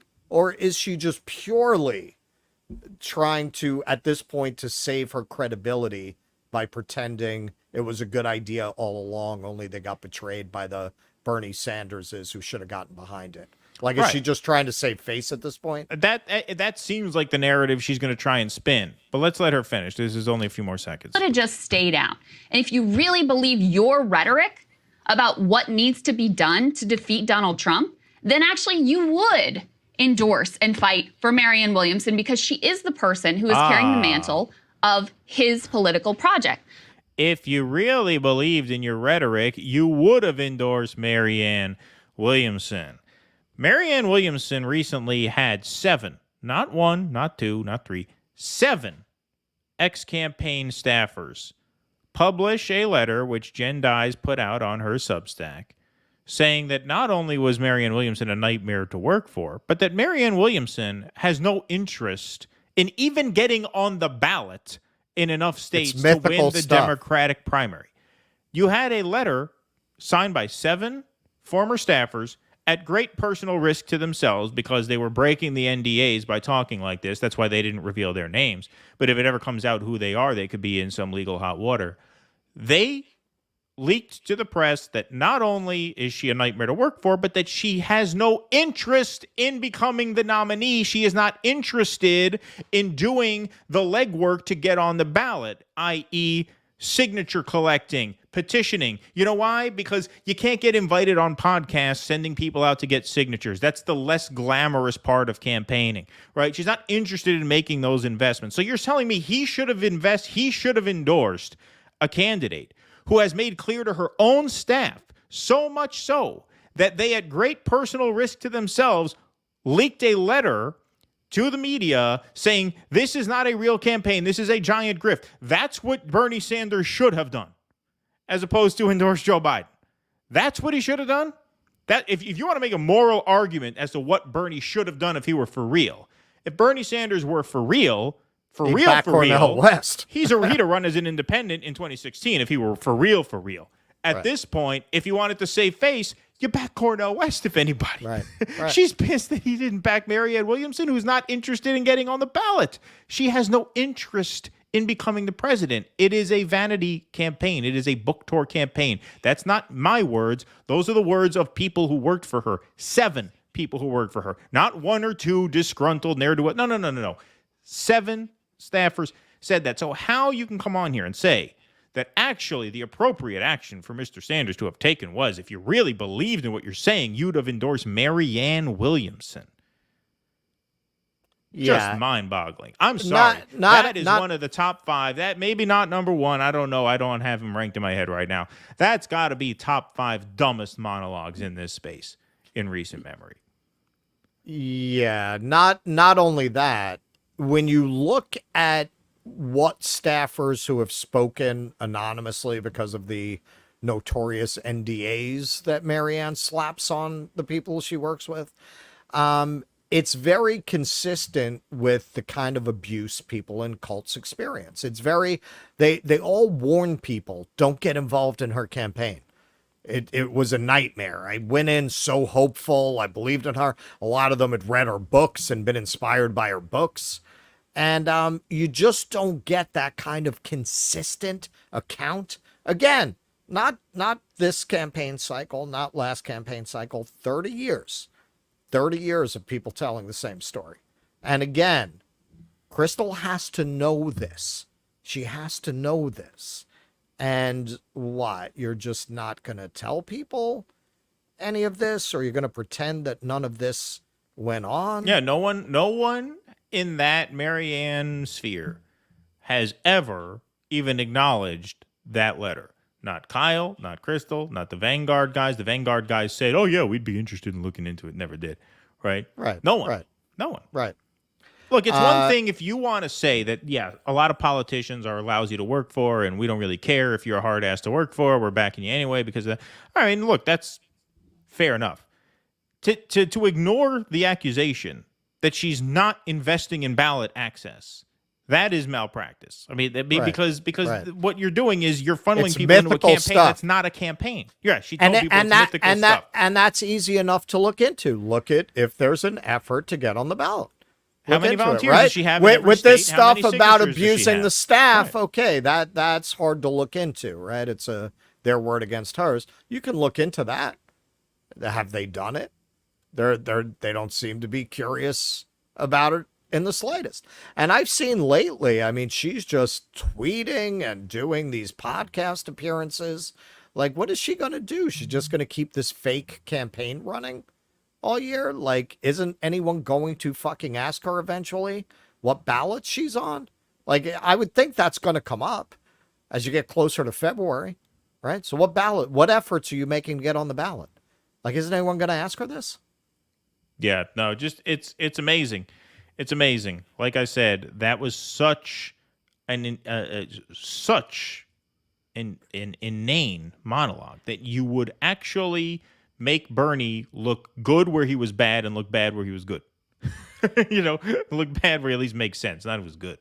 Well, and I don't know how Sagar is putting up with it. I don't know how he's dealing with it, man. Because this is like you went into business with someone and they joined a cult, right? Yeah. Like, exactly. Now you're stuck. I mean, Yeah. It's you're married when you're business partners like that. You're in a 3-legged race, right? You're tied to each other. Like to be in that position and then have your partner just go full bore into supporting some fucking abusive psycho for president, especially the kind of guy Sagar seems to be. Right. Wow. What a nightmare that has to be for him to have to nod and take what she's saying here seriously. Like Sagar thinks that Bernie should have gotten on the Marianne train. Yeah, right, exactly. There's no way. Yeah, indeed. JVB over on Rockfin, second. Were you the second one into Rockfin? Well, thank you for being there. Thank you for the tip. Appreciate that. We'll take some more super chats here. Dave Delarai. Oh, do you know the melody of this song, Russell, that you can do it justice? He's doing a little song parody. Hang on. I don't want to wait for our lives to be over. I want to know right now, Bernie, what will it be? Do you have the verse? Because I don't know, besides that first line, how to verse that properly. There's a lot there. The Beavers. Hillary is great. Leave those email alone. Me fuck Bernie. P.S. Don't vote. Don't forget the ether. All right, that was a little challenging, Dave, but thank you. Appreciate the. That was I got the first part. I got the first part. We are definitely going to get into the ether. We will get into that rotten stuff sooner or later. We can't stop here. This is backcountry. Oh yeah, indeed. Bennett Weiss on my dad. Thanks, Dad. Okay, so you want us to go for the Christian, and make sure you both get your prayer answered on the phone, and most importantly, on the air. Yeah, we'll have them. We could do the prayer call on the air if we use them. But if they screwed pasta, then we're not going to use them either. I'll have to confirm that with him. I will find out. I'll get to the bottom of that. There's no left. Sigh. Yes, thank you, Elizabeth. Appreciate that. Well, that's the other thing. The left that she's talking about is like the AOC left. Like the left she's talking about is a progressive Democrat left. That's not a left. Right, that's not a left. Exactly. Like, what are you talking about? Well, I have it on good authority that the Senate parliamentarian is going to allow a $7.75 minimum wage, which will be a 50-cent increase. We're going to do it through reconciliation, and that is why you must elect Joe Biden. We urged him to go further, but he said, nope, this is as far as I'm going, and so we'll take it. That's it. That's it. As George Washington, he originally wanted to go into Mexico, but the parliamentarian told him he couldn't. And that defines the boundaries of the nation to this day. No one's ever gone against a parliamentarian. Right, exactly. Eric Torres, thanks for the $5. I thought Trump did make a deal to leave Afghanistan, but Biden delayed it by several months by pissing off the Taliban. Trump did want to exit Afghanistan, and they tried to blame the sort of disastrous way it all went down on Trump when it happened. But yeah, Trump did plan to exit, and then Biden exited. And oddly enough, that was a turning point in terms of his polling. His polling really collapsed right after that and never actually rebounded. And at the time, those of us who gave him credit for deciding to do it, despite the fact that the execution was completely botched, said, okay, well, this at least signals some sort of winding down of the empire. Well, it turns out, no, that wasn't really true. We just needed to free up the budget for redeploying. Ukraine. Yeah, right. Exactly. Where's Skill? Thanks for the $5. Boys, reputational harm. We don't want to get on Adam Schiff's bad side. That's true. That's consideration. Thank you, Skill. We call him Adam Shit around here. Exactly. Stanley Tucci in the Hunger Games was left of Krystal Ball. Thank you, James Van Der Zanden, one of the OG dissident supporters. Thank you, my friend. Cool Blue says, no, Krystal Ball, I will not vote for the primary rigging McCarthyite pro-mandate, pro-censorship Democratic Party. Well, that's the other thing. I mean, we've said this in the past before. It's like, for you to even start talking that shit, you have to assume going in that the people you're talking to believe that Biden is the lesser evil, which, I'm sorry, on Ukraine alone and on censorship, which is going to be our third issue of the night, there's absolutely no way you can really make that case at this point. Janice Anderson, thanks for the $4.99. The only reason the Dems didn't come to the table is because most of the Bernie or Bust movement allowed their votes to be extorted through fear. I agree with the second part of that sentence, but that's not why the Democrats didn't come to the table. The Democrats have no interest in winning if in order to win, they would have to move as far left as some of the even more diehard Bernie or Bust people wanted them to move. Like, they would just rather lose at that point. Like, that right. is just a non-starter for them. Right. Okay, if we have to really fight for universal health care in order to win elections, well, we just won't win elections, right? I mean, that's that. Like, there are certain red lines that they have where it just doesn't matter. This is why Krystal's argument is correct in the sense that you're not going to teach the Democrats any lessons by withholding your vote, but it's just ridiculous to assume that that's where the real left is at this point. Like, the left that's interested in Cornel West is not interested in teaching Democrats lessons anymore. Right, like that ship has sailed a long time ago. In the end, they're not left. They're not even liberal. If you look at how they actually see themselves, they see themselves as an enlightened aristocracy. Like that's their core self-image of this ruling class. They see themselves as entitled to rule, and they see themselves as best suited to rule. And part of the reason they're best suited to rule is because they have enlightened values and they really care about the peasants. Any challenge to that core formulation, they're going to react to with extreme prejudice, much more than any threat from the Republicans, which is something they know how to handle. That's fine. That's just the other wing of their aristocracy. That's fine. Real ideological threats. And that's what Krystal is showing you now. That's what a lot of these people are showing you now. They're showing you who they really are and who they've always been. It was okay to go out and cosplay revolutionary, but when shit gets real, they're out. You're on your own. Exactly.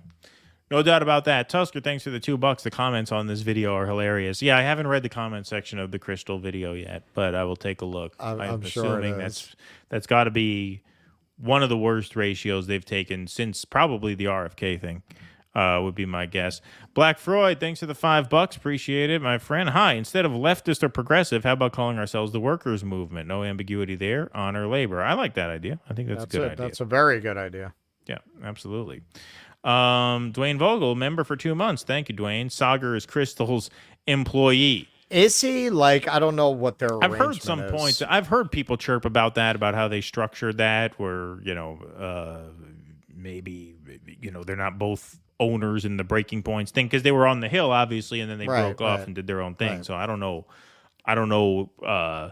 I mean, they talk like they're partners. They talk like they're partners, indeed. And you're right. I mean, a lot of people now are talking about how they like Sagar more. Well, Sagar's response to this was actually right on. He's like, sounds like a blue no matter who argument. Sounds like a complete betrayal of everything we thought Bernie stood for. And then she comes in, well, actually, I think he's right, but he's wrong not to back Marianne. Right? Yeah.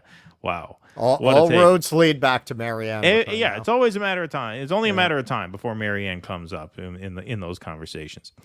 All right, folks, we will take some more chats in a little while. 930 in the chat here. Big crowd. Please hit that like button so we get some more people in here. And thank you to the 12 subscribers who put us over 12,000. So we are now at 12,007 subscribers on the YouTube channel. Thank you very much. If you're over on Rumble, we got 121 in the chat. Hit that follow button. Follow us over on Rumble. That is very, very important. Okay? And everybody here should be following us on Substack. You don't have to be a paid subscriber, but go and join the email list. It's just a free email list. You get audio podcasts of all of these different live streams. You also get notices when we're going to go live and where we're going to go live. There are certain nights where we will be on Rumble and Rockfin exclusively. Certain nights we'll be on YouTube. Most nights we're on YouTube. Most nights we're on all the platforms. But find out about special event streams and things like that. Go to DueDissidence.substack.com. Please just sign up for free. And if you want to sign up to our Rumble channel, rumble.com/DueDissidence. It's a great place to follow us as well. So thank you all very much for being here. We have 2 more segments that we're going to get to. So let's get that started right about now. So it was announced this week that Donald Trump's trial date for the election interference case was set for March the 4th. So let's take a look. This first is a bit of an article from CBS. A federal judge in Washington, D.C. has set a trial date for March 2024 in the case brought by the Justice Department against former President Donald Trump related to alleged efforts to thwart the transfer of presidential power after the 2020 presidential election. U.S. District Judge Tanya Chutkan, who sits on the federal district court in Washington, said in a hearing Monday that the proposed trial date put forth by federal prosecutors for the proceedings to begin in January 2024 doesn't give Trump enough time to prepare. So prosecutors wanted to do this in January. She pushed it back to March. But the schedule suggested by the former president for the trial to take place in April 2026. See, tough negotiator. That's art of the deal, baby. Shoot for April 2026, well past the next presidential election, is, quote, far beyond what is necessary and risks witnesses becoming unavailable or their memories fading, Chutkan said. Instead, the judge said the trial will begin March 4th, 2024. Chutkan's schedule means the proceeding, as it currently stands, will begin one day before Super Tuesday, a crucial date on the presidential election calendar when more than a dozen states will hold their presidential primaries. So, yes, they are planning to have this election interference trial, the irony, an election interference trial, the day before Super Tuesday, the most consequential day of the primary. In response to this announcement, let's hear some talking heads on CNN describe what impact this is going to have on Trump's campaign. Hit for Donald Trump's team. I think yesterday was a reality hit for Donald Trump's team. It is clear we're going to have 1, maybe 2 trials between now and the election. When you're on a criminal trial, you have to physically be there as the defendant. We remember the E.G. and Carroll trial a few months ago. That was a civil case. Trump opted to skip that. He will have to be physically in the courtroom. It's a full day. It's a long day. Trials usually start 9, 10 in the morning, go to 4, 5 in the afternoon.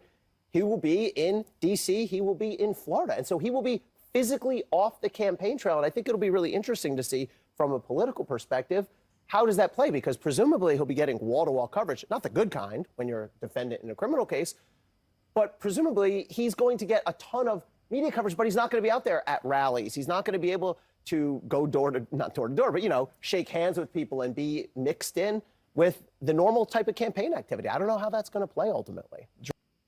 Well, sounds a little like election interference to me, because as he said, you can't just not show up to a criminal trial. So if he is on trial March 4th, it means he's also going to be on trial March 5th. I mean, the trial's not going to be one day. It takes, you know, it'll take probably at least a week, I would think, before a verdict is reached, which means he's going to be off the trail the day before Super Tuesday. He's going to be off the trail on Super Tuesday, but that's just the beginning of this. So CNN published a calendar/timeline of all of the Trump trials and all of the primary contests and how they kind of overlap and interfere with each other. So on January 15th, the E. Jean Carroll civil defamation trial begins. That is the day of the Iowa caucuses. Her cat was named Vagina. Exactly. The woman whose cat was named Vagina. The same day. Now, that is a civil case, so Trump is not... That's the name of an upcoming spaghetti western, by the way. Yeah, cat named Vagina. The cat named Vagina. Yeah, exactly. Now, that's a civil case, so Trump does not have to be in the courtroom necessarily for that one, but it's still a major negative press bomb dropping on the day of the Iowa caucuses. Then you have the 23rd, possible New Hampshire primary. They have to finalize that because of what the Democrats are doing to New Hampshire. 8th, Nevada caucuses, South Carolina, then Michigan, Idaho, D.C., and then March 4th, as we just mentioned, the federal trial on 2020 election criminal charges begins. That is the day of the North Dakota caucus, and then the day after is the big day, Super Tuesday. You see all those states voting on Super Tuesday. Now, assuming he's in trial that whole week, not only will he be off the campaign trail the 4th, the 5th, but he's probably going to be off the campaign trail that entire week, leading up to some other very, very big and consequential contests. Georgia, Mississippi, Washington. Then you have on the 19th, Arizona, Florida, Illinois, Ohio. Those are all very big population states. Lots of delegates to be won. Kansas, not so much, but a lot of important races on that day. Then you got Louisiana. Then on the 25th, 3 weeks after the first trial, you have another trial, a criminal trial in New York related to the Stormy Daniels hush money payments. 1 week after that, don't forget, he's probably going to be off the campaign trail that entire week. You have Delaware, New York, Rhode Island, Wisconsin. Then he gets a little bit of a break. 23rd, Pennsylvania, Connecticut, Indiana, Maryland, Nebraska, West Virginia. Then on the 20th of May, another trial, the classified documents criminal trial, the day before the Kentucky and Oregon primary. And then you obviously have June 4th and then July 15th to 18th. So if that looks chaotic to you, if that looks like a mess to you, it gets worse. The Georgia state case, if you notice, is not on here because there has been no date confirmed for that. Fani Willis wanted to do that in October. That's obviously not going to happen. He's going to get that pushed back, which means that could very well. In fact, it is likely that that gets thrown into this same calendar as well. So you're going to have 1, 2, 3, 4, 5 trials that overlap with this primary calendar. You talk about the most insane election season of your life. This is going to be it. And you talk about cable news, right? The field day they are going to have, their first 6 months are already programmed, man. They got 5 Trump trials and the primary. This is going to be big, big money for them. But what an unbelievably chaotic process this is going to turn into. It's just amazing. Yeah, man. If that's not a collapsing empire, I don't know what the fuck Yeah, is. exactly. I mean, how the fuck do you get through that? How do you get through that? We're not even going to have Jimmy Carter to monitor the election. He's in hospice now. By the way, that guy's starting to kind of wear out his welcome in hospice. Who stays in hospice for like 8 months? Hasn't he been there like for half a year? This is why we should go with the Jesus people. Look what it did for him. I know. Must be working. Must be working. I mean, I wish the guy well, obviously. He seems like a very nice guy. But, I mean, once you get into hospice, you're supposed to kind of, it's like a restaurant. You got to rotate out the tables. They need those rooms. Yeah. Probably they got people waiting outside. Seriously, that is unheard of, right? I mean, who spends 6 months in hospice care? Yeah, well, it's unheard of that a guy in his 90s no one's ever seen fucking anything brain like cancer. This guy's still in hospice. No one's ever seen anything They say like it's incredible. They say it's amazing. Say it's amazing. I've never heard of that. Have you?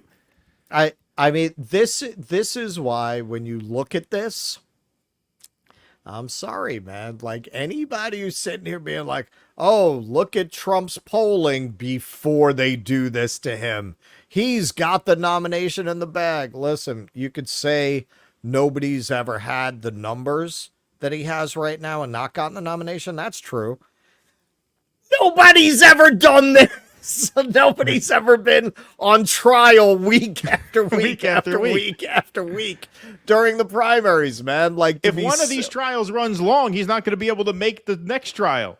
He's going to be like, listen, I know I'm supposed to be here tomorrow, but I can't. I have another trial in Georgia that I have to get to. Well, and this is why I say the poll that we looked at is significant to me because it shows that there's some give in his numbers. If after that debate, his numbers just went up again, I'd be like, all right, I got to talk to my bookie so he doesn't break my legs on this because this fucking guy's just bulletproof.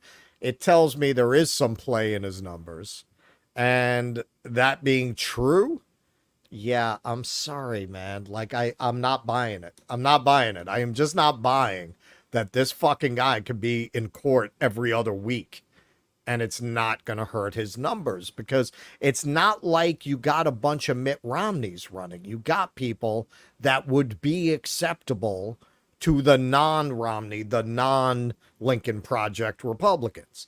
There are real candidates that would really appeal to that segment. And in the end, there has never been anything like this where the guy that they're, is their brick through the window looks like, well, he probably won't make it. Or, like in the end, faced with the prospect of just making a gesture or really, the libs love DeSantis.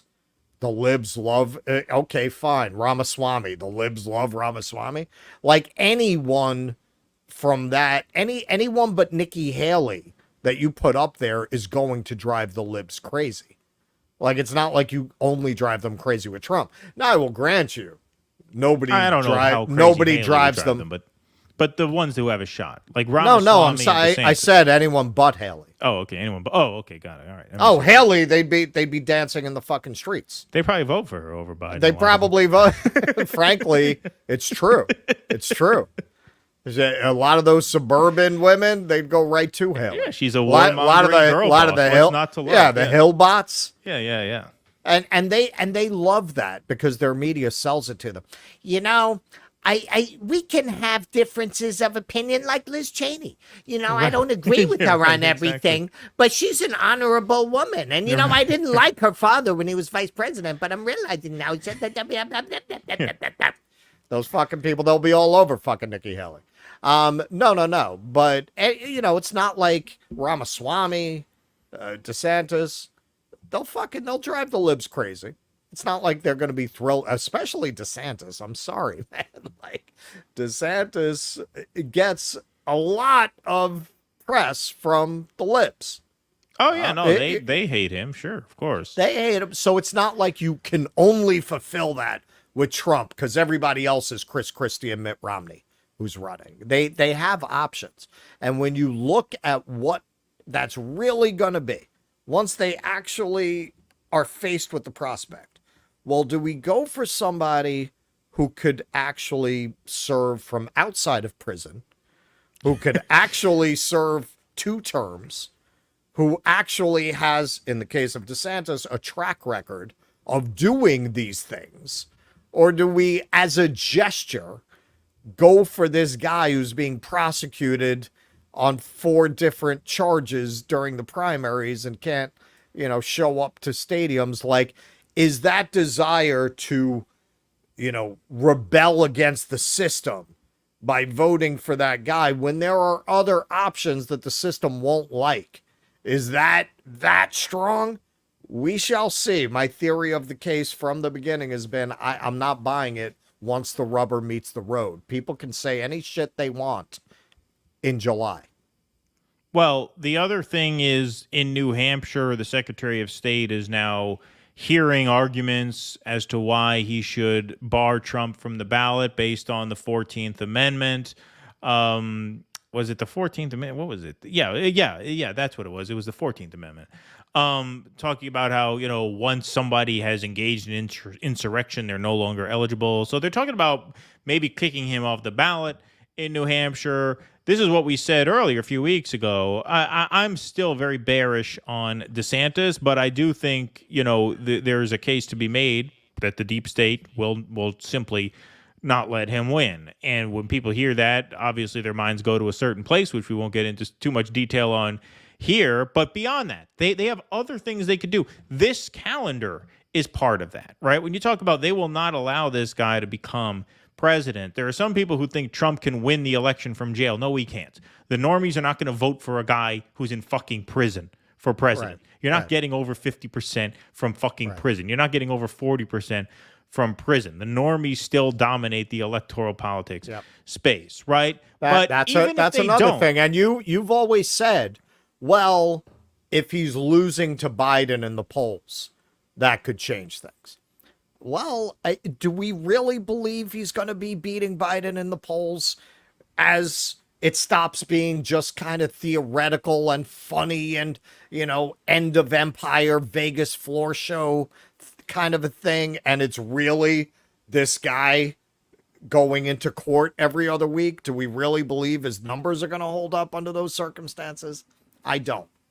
Well, there's also the issue of ballot access, of secretaries of state removing him from the ballot.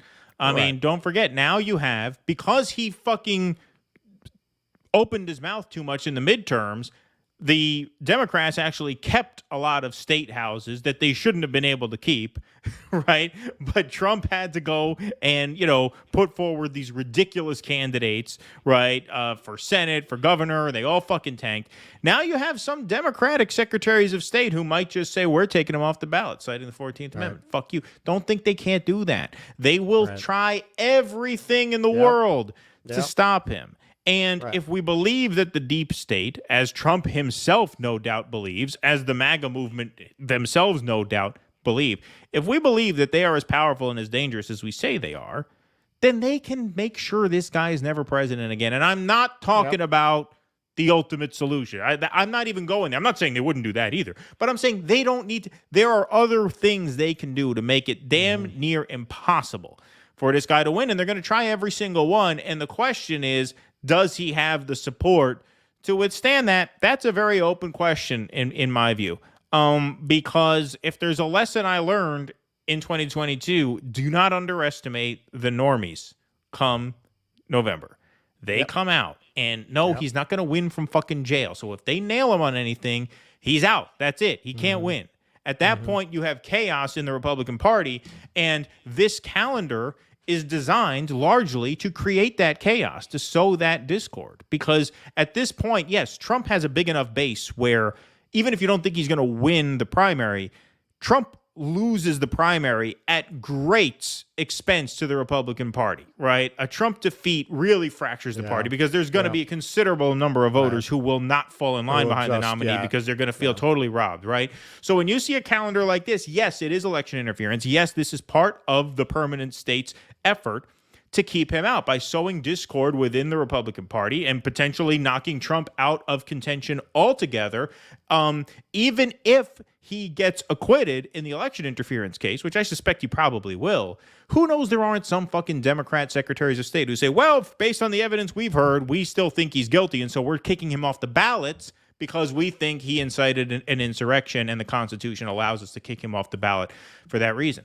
Don't think they won't try everything. And so it is going to be an epic campaign season, which is why we're going to be on the ground covering it as much as we can, thanks to you guys' help. Well, and this has been my contention from the beginning, and that's why I've felt so strongly about it.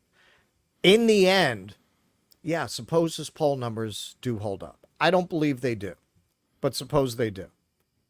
They won't allow it. Period. My entire theory of the case has been predicated on the belief that the deep state will not let that man be president again. Period. Whatever they have to do.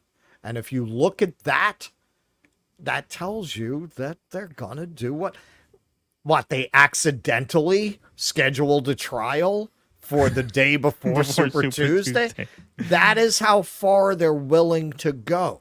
And if they have to go further, they will. Do you understand? All the people who are like, no, he's going to win. You're not getting it. You're not getting it. They will not let that guy be president.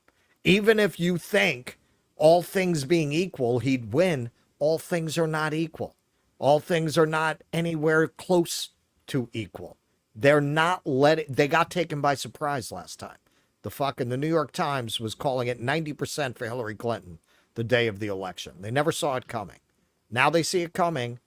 They're not going to let it happen. So at that point, you got to go to, well, who winds up the nominee?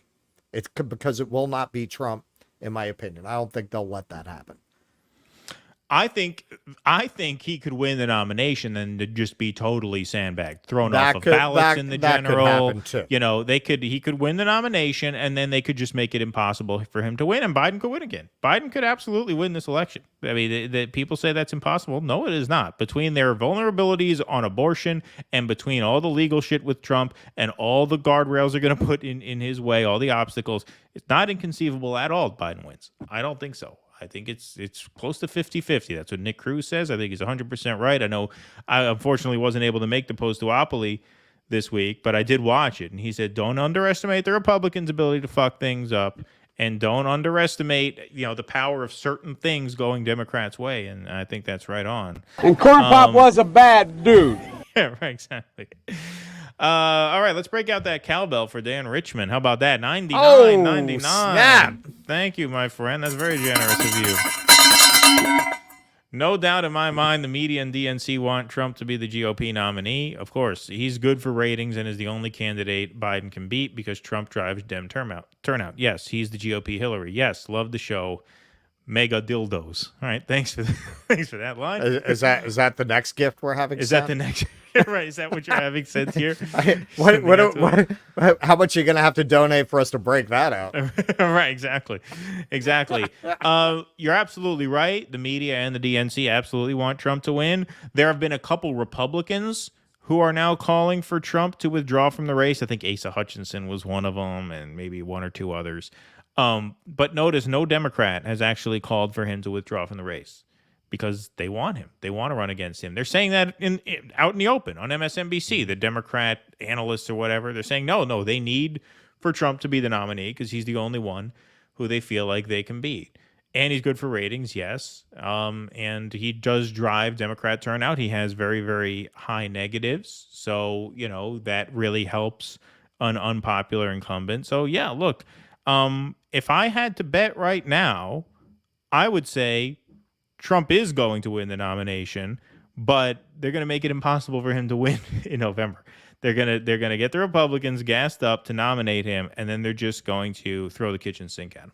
But if that were true, why would they schedule the court appearances this way? Well, what that guy on CNN said was true. He is going to get a lot of media. I mean, you don't think last time they gave him $1 billion worth of free media. How is any other Republican going to break through in that space? It's going to be very hard for any other Republican to get any media. If he were running against one other, maybe.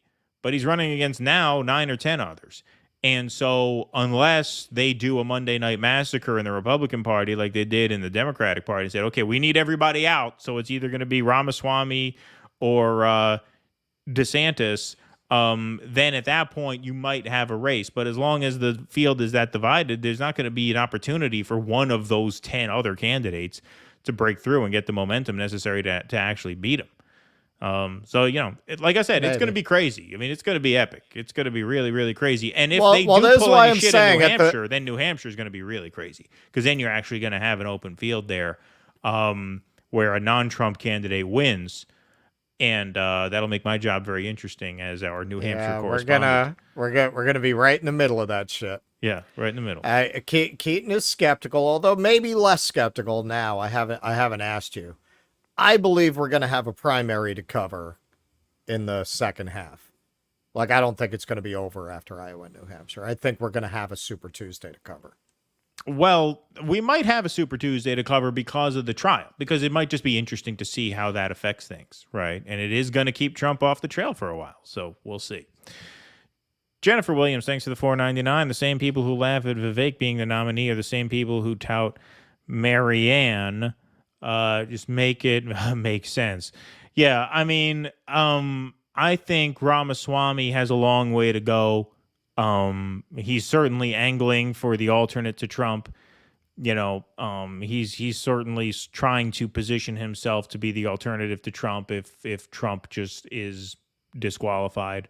But he's got a long way to go. He's the only genuinely talented person to pop up this season. He really has skills. But the fact that his numbers actually pulled back in the polling of Republicans after the debate performance, even as more Republicans said he won the debate than any other candidate, tells me that, yeah, they like him and they'd like to see more at some point in the future, but they're not going to nominate him. Yeah. I think that's probably about right. That's probably about right.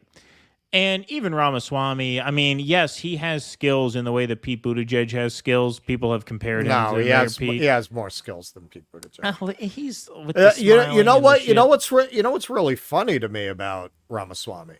Like, the media, the lib media has decided that the best line of attack is to basically brand him as intellectually shallow or a lightweight, which that seems like exactly the wrong thing to slap on him, because he presents more, certainly, foreign policy depth and more depth on economics when he's asked questions on those subjects and when he speaks on them than anyone else I'm seeing in the race. Like, I don't know why that would be what you'd slap on him. I mean, is it the smiling? Like, it's because he actually has a lot more articulate positions than anyone else in the race, in my opinion. Yeah, that's interesting. That's interesting. I haven't seen much of the coverage of him. Well, you know how they all go in lockstep and decide to create a narrative. Yeah, they're all trying to create the narrative that he's like an airhead.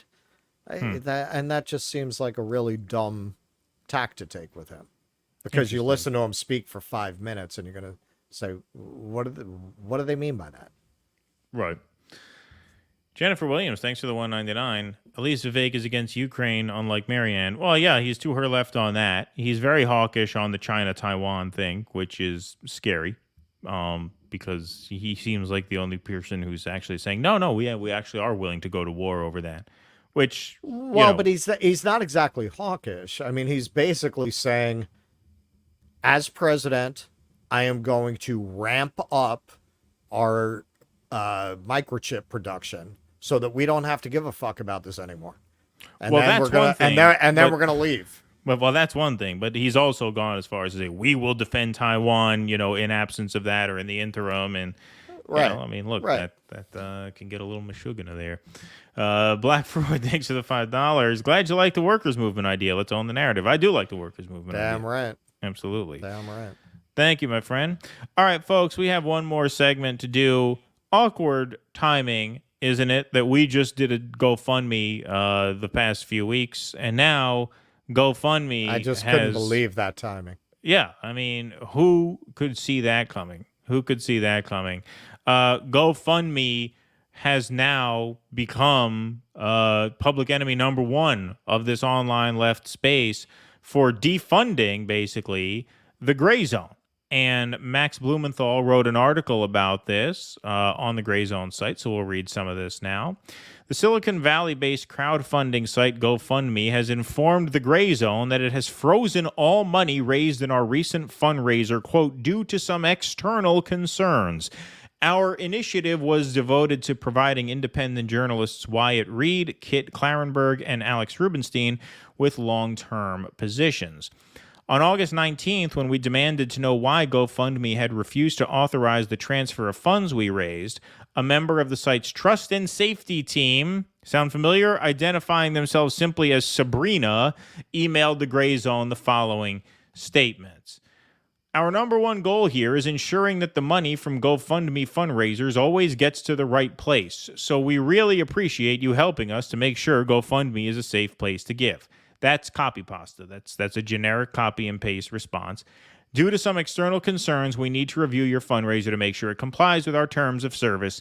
Please keep in mind that our processes are followed to ensure your own safety. I'll keep you updated as soon as possible. Sabrina. We have received nothing since from Sabrina. I don't say that Sabrina is not a real person. She may or may not be, but this here is generic copy and paste bullshit. That is not a response to Max's inquiry. I can tell you, as someone who's driven Uber, DoorDash, Uber Eats, Instacart, dealt with tech companies like these for most of my adult life at this point, that is a generic response.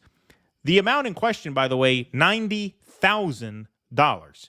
They had set a goal of $120,000. They were well on their way to meeting that. They were at $90,000. GoFundMe says, we're withholding these funds due to some external concerns. So imagine, this tells you how sociopathic these tech companies are. This tells you how inhuman they are.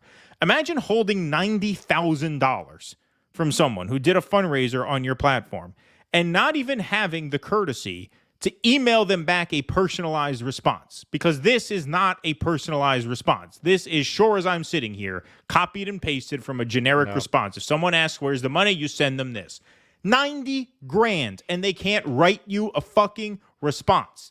That is who we're dealing with when we're dealing with tech platforms, be it Facebook, Twitter, sorry to say, YouTube, even though we love you. Obviously, we love YouTube, big fans of YouTube, big supporters of YouTube. But all of these companies function the exact same way. It is absolutely psychotic, a psychotic disregard we still don't know.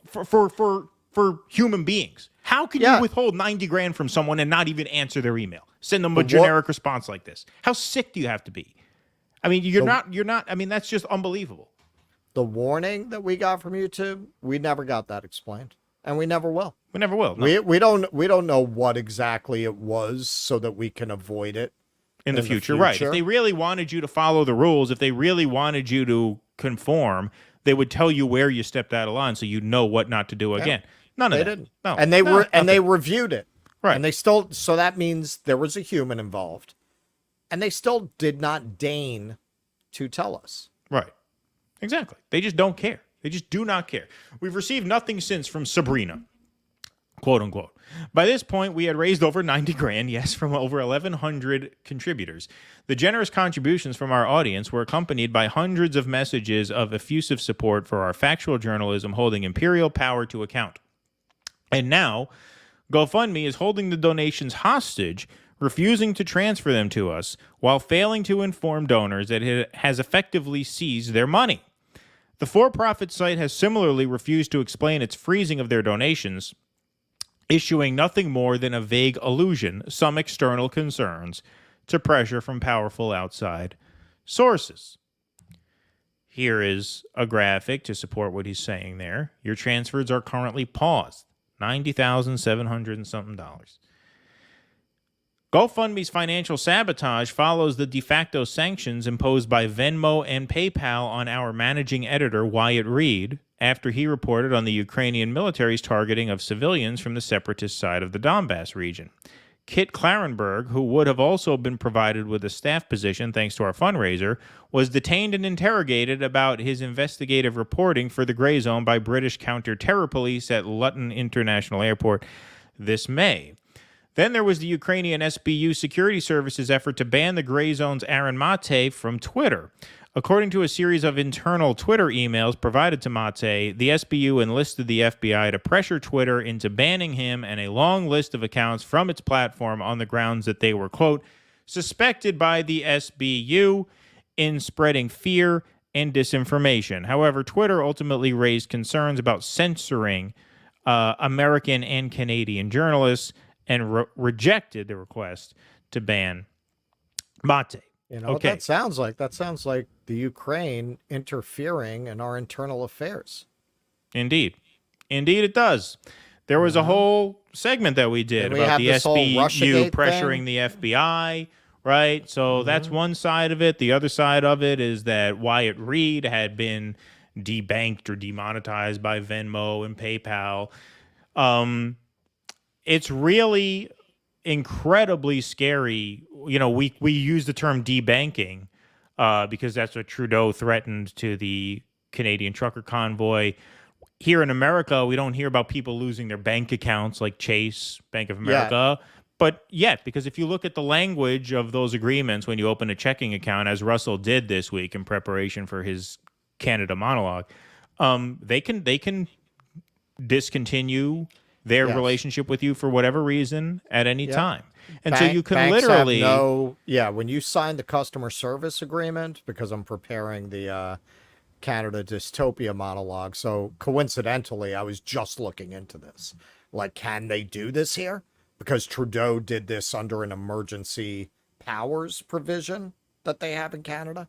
Now, that's the next step of my research. I don't think we have anything equivalent where the government could order it, because that's really part of what was so chilling. But if our government decided to start wanting to debank someone, it's going to work the same way it's worked with the censorship, right? Given that the banks can debank anybody, they're just going to pressure the banks about people they want debanked.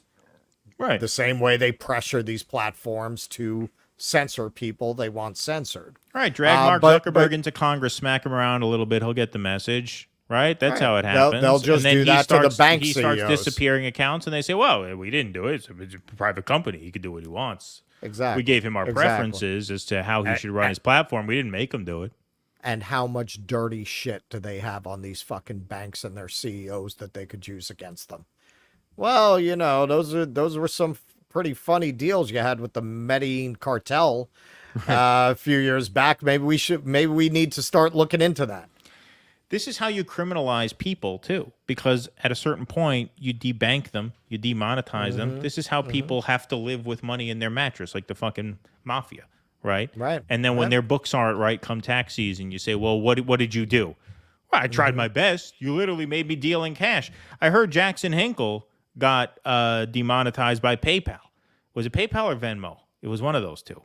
But I'm thinking, what if you lose your YouTube monetization, so you have to go to Rumble to make money doing your content, and then they demonetize your PayPal, which is how Rumble pays you out. So now Rumble actually has to send you a check. Like, you understand how you're literally making people live like it was 60 fucking years ago because they can just determine they don't like you. They don't want to do business with you. Funny thing, Russell and I actually set up a checking account for DueDissidence today.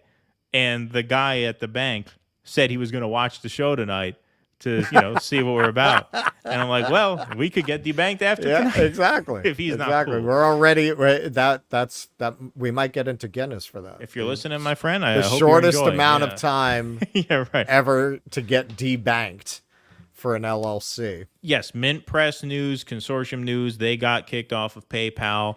I think one of them got kicked off of Venmo too, if my memory serves me right. There were a lot of them, so I might be a little fuzzy on those details. But this has been happening left and right recently. Venmo, PayPal, all of these sort of non-bank sort of banks. Yeah, there's a term for it. I bet some of the smarty pants in our chat will know what it is. But there's a term for these, like, they're doing banking services, but they're not banks. There's like a blanket term for these.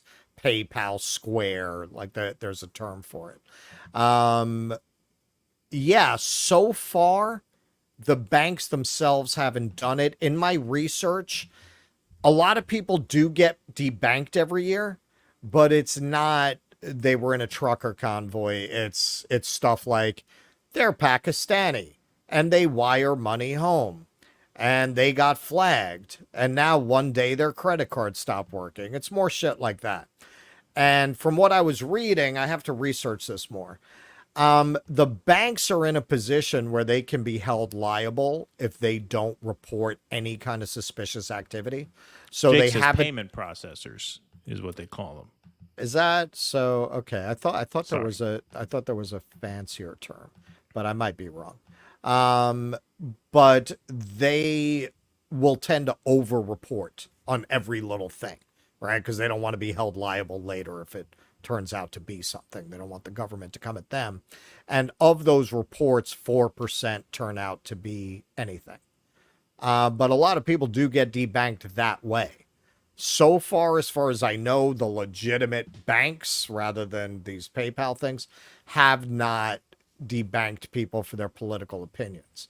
Now, of course, as with so many other dystopian things, our friends across the pond are ahead of us. That was a big story, which we'll maybe get into more later in the week, about Nigel Farage got debanked, and they lied about why, and then internal emails came out, and yeah, they debanked him for his politics, for his political beliefs. I think at first they claimed he didn't have the minimum balance, which was absurd. I mean, the guy's a fucking millionaire. Yeah. He didn't have the balance. Yeah. So yeah, I mean, and this is something you mostly see in the space that I always hesitate to fall into the right-left thing, but this space is usually branded as right.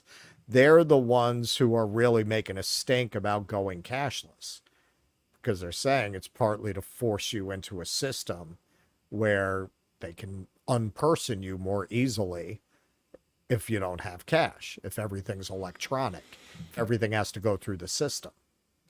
Yeah. I mean, that's as existential as it gets for people, right? Doesn't get higher stakes than that. All right, we got a video that we're going to play here, and I'm going to set this up separately because I think we can get another clip out of this. Haha. In response to the Grayzone being defunded by GoFundMe, Max Blumenthal went on the Glenn Greenwald System Update show, where Glenn Greenwald brought up a story about GoFundMe, and Max Blumenthal added his own little anecdote, which suggests that they're not so concerned with safety and integrity, which was their reason for withholding the Grayzone's funds. Let's hear Greenwald and Blumenthal just totally dismantle that argument. What just to show you how insincere and inauthentic this kind of safety concern is. So if I were to think about a safety concern, a legitimate safety concern on the part of a site that facilitates fundraising by the public to people claiming certain things on the internet about where that money would be used for, what I would be most concerned about are cheaters and frauds. People claiming that they were going to use that money and receive that money for one purpose and instead just pocketing it or using it for another. That's fraud. Rick Wilson, the longtime Republican consultant turned Lincoln Project scumbag, never Trump Democrat, in 2017 opened a GoFundMe project where he urged resistance liberals, which are the only people who now support him, to donate to his page, promising he was going to produce some documentary that was going to explode Donald Trump once and for all, reveal all of his secrets. He raised $66,000 through GoFundMe and never produced any documentary or film. Every 6 months or 12 months, he would go back and update saying, oh, we're in the final editing stages. He was lying the whole time. There was never any film. They pocketed that money. GoFundMe knows it. Fox News has reported it. I've reported it. We've contacted GoFundMe about it. They have never once manifested or commented about Rick Wilson's theft of funds through GoFundMe because they don't care, Max, about safety. Yeah. Safety is a euphemism for ideological conformity. Exactly. Safety is a euphemism for ideological conformity. That applies in so many cases. They love that shit. Yeah, exactly. But this, I remembered Rick Wilson saying he was going to make some documentary, and I remember him raising a lot of money. I did not know that he used GoFundMe until I saw this clip. And so, yeah, the point that Greenwald makes there, 100% on the money. If you're really concerned with safety and people being defrauded, then why wouldn't you follow up with Rick Wilson here? You raised $66,000 for a film that no one ever saw because it was never made. Right. It's a pure grift. Right. And yeah, you have a lot of you can do anything as long as you're pro-establishment. As long as you're pro-establishment, you can get away with anything. It's all a question of where you land ideologically, and God knows the brain dead libs aren't going to ask any questions. They just follow whatever lead their media tells them. As long as Rick Wilson is in good standing, doesn't matter, man. He could go on a bender, run over 7 people, beat his kids. He'll still be on a panel on Face the Nation that weekend. Look at George Bush. You can attack the wrong country based on an outright lie. You can torture people. Right. You can admit after you're out of office that, yes, you tortured people. Nothing ever happens. Nothing ever happens. They get Trump on $100,000 to a porn star to keep her mouth shut until after the election. But no, George Bush, no. Yeah. Nothing. Yeah. Nothing. All right. Now, Michelle's partner in crime. Exactly. All right. So he wraps up this, and then Blumenthal gives his own GoFundMe anecdote. So talk about... I got another example. Yeah, go ahead. I just had to look this up because I just remembered it. Investigate Tulsi Gabbard by Caroline Orr Bueno. Do you remember that one? Bass, go ahead and tell that story. No, I had never heard. I had actually never heard. Yeah, I hadn't heard this. But this is an interesting one also. This information huckster named Caroline Orr Bueno raised a bunch of money on GoFundMe. I'm going to pull it up right now to see how much she raised. Thousands of dollars to investigate Tulsi Gabbard's links to Bashar al-Assad and Vladimir Putin. Yo, we should be in this business of setting up GoFundMes that shit libs would like, you know. That's why I'm always we don't get it as much lately. We've kind of found our audience, but we used to have people stumble onto our channel. Oh, you grifters! I was always like, man, we're not dumb guys. We know how to grift, what we do, that's like anti-grifting. That's exactly the opposite of what you want to do if you want to grift in this space. You want to grift in this space, be a Pod Save America person. Or fucking spend all day bitching about culture war things, you know, from either the right or the left. Doesn't really matter. Just spend all day talking about things that outrage. Be a total Democrat shill. Or be a total MAGA, you know, go full MAGA. Like what we do, like nuance. Yeah. That's not the way to go about it. Nick said that last night when he was showing, because he was doing a similar segment to what we did the other day on our Patreon stream. He was doing the black, support for Trump TikToks. And Nick said, man, I wish I were one of these MAGA people. You know how much money I'd be making? Right, exactly. I'd be a millionaire right now. These people are making so much money off that. It's true, man. That's the way to go. You do a video like that the MAGA people are going to love. They're going to show it around. Especially, they love that shit. This is why I have always said, people who think that these conservatives are anti-people of color, you're barking up the wrong tree, man. They love it when they can say, see, we're not racists. See, people who aren't white believe what I believe. They love that. They love that. That's why those videos go viral like that. Who's sharing them around? No, you can have whole channels around that. But yeah, no, it's true. My wife always asked me, Keaton, why don't you start grifting? We could use a new car. We could use to buy. Maybe we could buy a house someday if you would just grift more, instead of tapping into the anti-woke Cornel West voter market. Right? I had to marry the Jew who isn't good with money. Who isn't good with money? Exactly. All right, here we go. So let's hear about this Tulsi Gabbard expose that wasn't. Tulsi was under attack by the Democrats because she was the only anti-war candidate or moderately anti-war candidate. And what was Caroline Orr Bueno going to do? She was going to go to Hawaii to investigate those links. She never produced anything. She never turned anything up. So she basically fundraised for a Hawaiian vacation under the shadiest auspices possible, spreading disinformation in the process. And her fundraiser is still up at GoFundMe.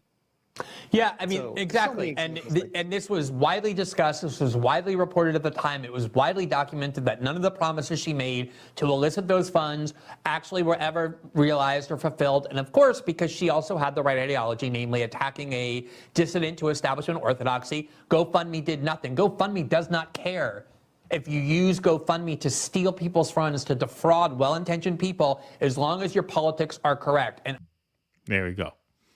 There we go. That says it all right there. Says it all right there. I mean, it's self-evident. Well, and what those guys do, frankly,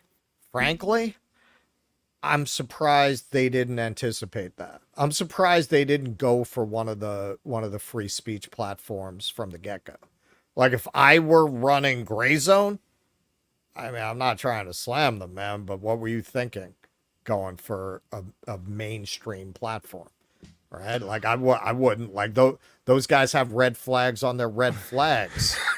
Well, is there a high-profile example of them bouncing anyone? Like, we just saw 2 examples of them looking the other way on obvious grips. Well, okay, so I will pull this up. So from what I was able, and I only had time to do some basic research on this, but they did, yeah, here it is. All right, so they did, after the 2016 election, predictably, there was a wave of kicking right-wing figures or people perceived as right-wing or alt-right off PayPal, GoFundMe, and Patreon. All right, so just a little bit. Prominent members of the so-called alt-right and other right-wing movements often rely on crowdfunding platforms. Over the past 5 months, PayPal has banned or hobbled the accounts of several prominent people and groups that promote far-right politics. And again, I don't know who they're talking about, so that can mean anything, but they're saying far-right. Crowdfunding platforms like GoFundMe, Patreon, and You Caring, have you ever heard of this? I never heard of that one, no. Have also cut fundraisers for alt-right associated causes and people. So yeah, I saw several articles all bunched up right around this time, 2017 and 2018, of people who got kicked off of those platforms. So yeah, I mean, they've done it, right?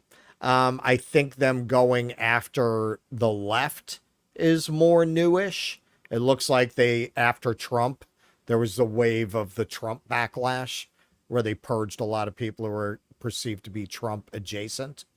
But, you know, I mean, people with sense said at the time when you saw all that, particularly in regards to censorship, you know, they're coming for them now. Who do you think they're going to come for after? They're going to come for us.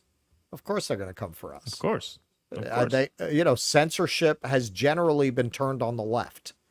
In the end, once you open that door, that was always dangerous. That's why a lot of us were saying we have to stand up for them, even if that's not our politics, because it sets such a dangerous precedent. Even if we don't like these people, we have got to speak out against this. And a lot of people, even people who consider themselves left, didn't see it. Well, now here we are. But again, I'm a little surprised, because if I were Grayzone, yeah, man, I already would have been on one of those other platforms. I wouldn't have gone on anything like that.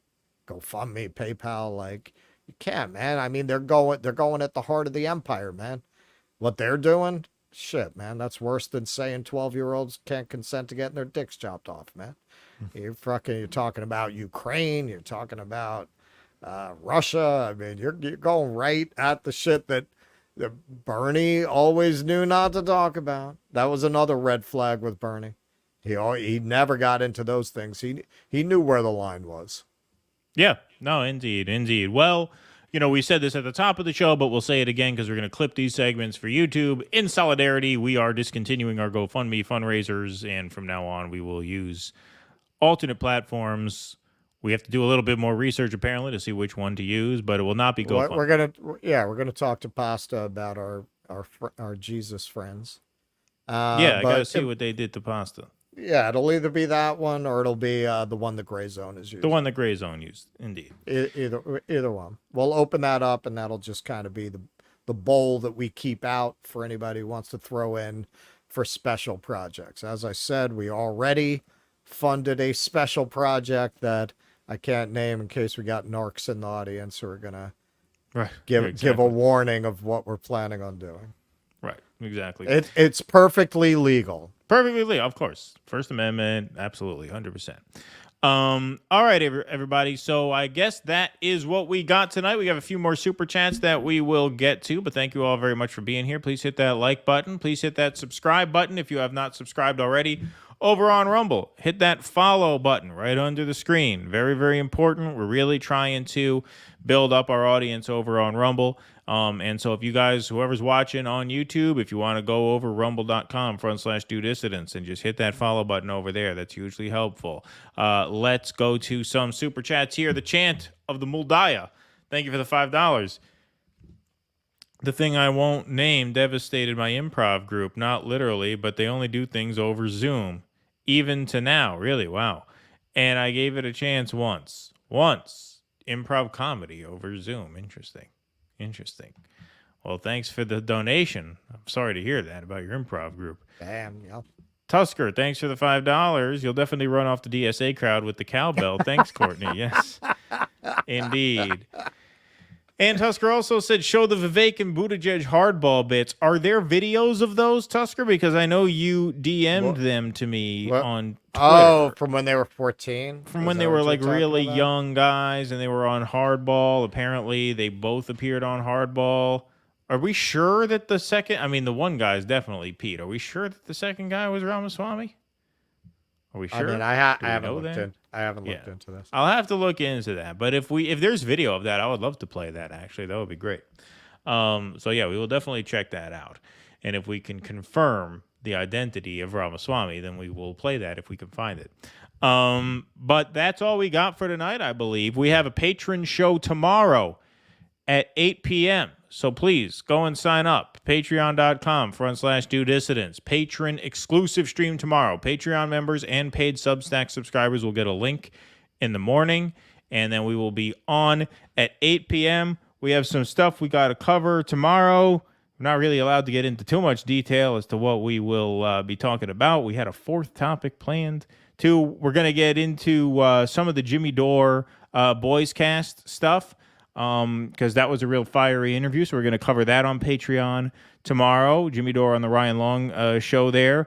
We're also going to take a look at the trailer for the upcoming Sean Penn documentary on Zelensky and Ukraine. He has a documentary coming out September 18th about the Ukraine war, and he released a trailer to that, I guess, last week. So we're going to be taking a look at that and giving our commentary amongst a couple of other stories. But the idea of the patron shows is that they are the uncensored shows where we talk about topics that we're really shouldn't get into here on the main channel. So that's the fun of it. Our last patron show was really great. I really thought that came out fantastically well. I was super happy with how that turned out. And so they're a lot of fun. Again, it's uncensored, unrestrained. We're on a free speech platform, and so we just kind of let it rip, and those are great shows. For literally less than the price of one coffee at Starbucks. Yes, you can be a Patreon member. For $5 a month, or as little as $5 a month, join a Patreon.com. It's more like a cool little club gig, because it's just the Patreon members. We can hang out. Yeah, we have the chat looser. And everything. Exactly. Yeah, it's a lot of fun. It's a lot of fun. And it's like when the Stones used to show up at clubs and just play. Yeah, exactly. Exactly. We're like the Rolling Stones. We're like the Stones. Exactly like the Stones. We're just as good as them. They're not better decrepit and in a lot of pain. Exactly, yeah. Sign up at Patreon for that or Substack. Either one gets you those perks that I just mentioned. How could you not do it? It's $5 a month. Not only do you get those great perks, right? I mean, exclusive, you get 2 extra shows per month. I mean, that's a fantastic deal in and of itself. You also get to know that you're keeping this project alive because we are subject to tech censorship and tech penalization here. This is a very precarious place to be. As much as we love being on YouTube, it's a very precarious place to be. And the only way to truly guarantee that the show goes on no matter what happens is to sign up as a monthly supporter at either Patreon or Substack. So if you can do that, please do it. If you're the kind of person who drops $20 in our super chat per show, drop $10 in the super chat and become a patron for $8 a month. You know, boom, there you go. So it doesn't even cost you any extra money. Where you don't have to spend any extra. And you get bonus content. And you get bonus content. Exactly. And you get bonus content. So it's a no-brainer. It's a no-brainer. It's a very good deal. All righty, folks. They were all talking about it. They can't believe what a deal it is. Everybody's saying what a great deal. Everybody's saying. If you were here, if you're a patron, you're in the audience now, put in the chat what you thought of the last patron show. All right? Talk it up for us. Was that a great one or was that not a great? You know, we have our feelings after every episode. Oh, nailed that one. Oh, that one could have been better. Oh, the last one I thought was really tight. I thought that was one of our best shows. What do you think? I thought that was a great show. And tomorrow we are going to show footage of Zelensky and Sean Penn double teaming a bear. So you want to miss that? That's up to you. That's the beauty of being on Rumble. Yeah, right. Exactly. All righty, folks. Oh, they want us to hit the 666 again? I thought we already hit the 666. Yeah, we hit it already. All right, we hit it already. All right, we'll do one more because we like you guys. Where is it? Here, find it. Where is it? Here it is. I got it.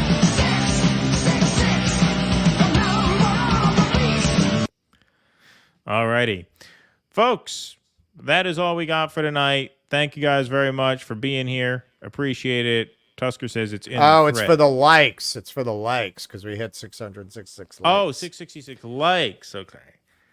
Tusker said it's in the thread. I don't know what that means. What do you mean it's in the thread? Yeah, I know what you mean. Oh, okay. All right. Got it. Beautiful. All right, everybody. Well, that's all we got for this evening. You are a wonderful crowd. Thank you so much for being here. Thanks to Jake in the producer booth for being here. As always, big round of applause for Jake over in the chat. And we will see you guys tomorrow. Join up, patreon.com, and join us tomorrow on Rumble for a really fun patron-exclusive show. And then join us back here Friday morning, bright and early, 9 a.m. for some morning dew. Start your day off right. Folks, thank you very much for being here. Pleasure, as always. Until we see you again, be safe and be well. Courage. Please clap.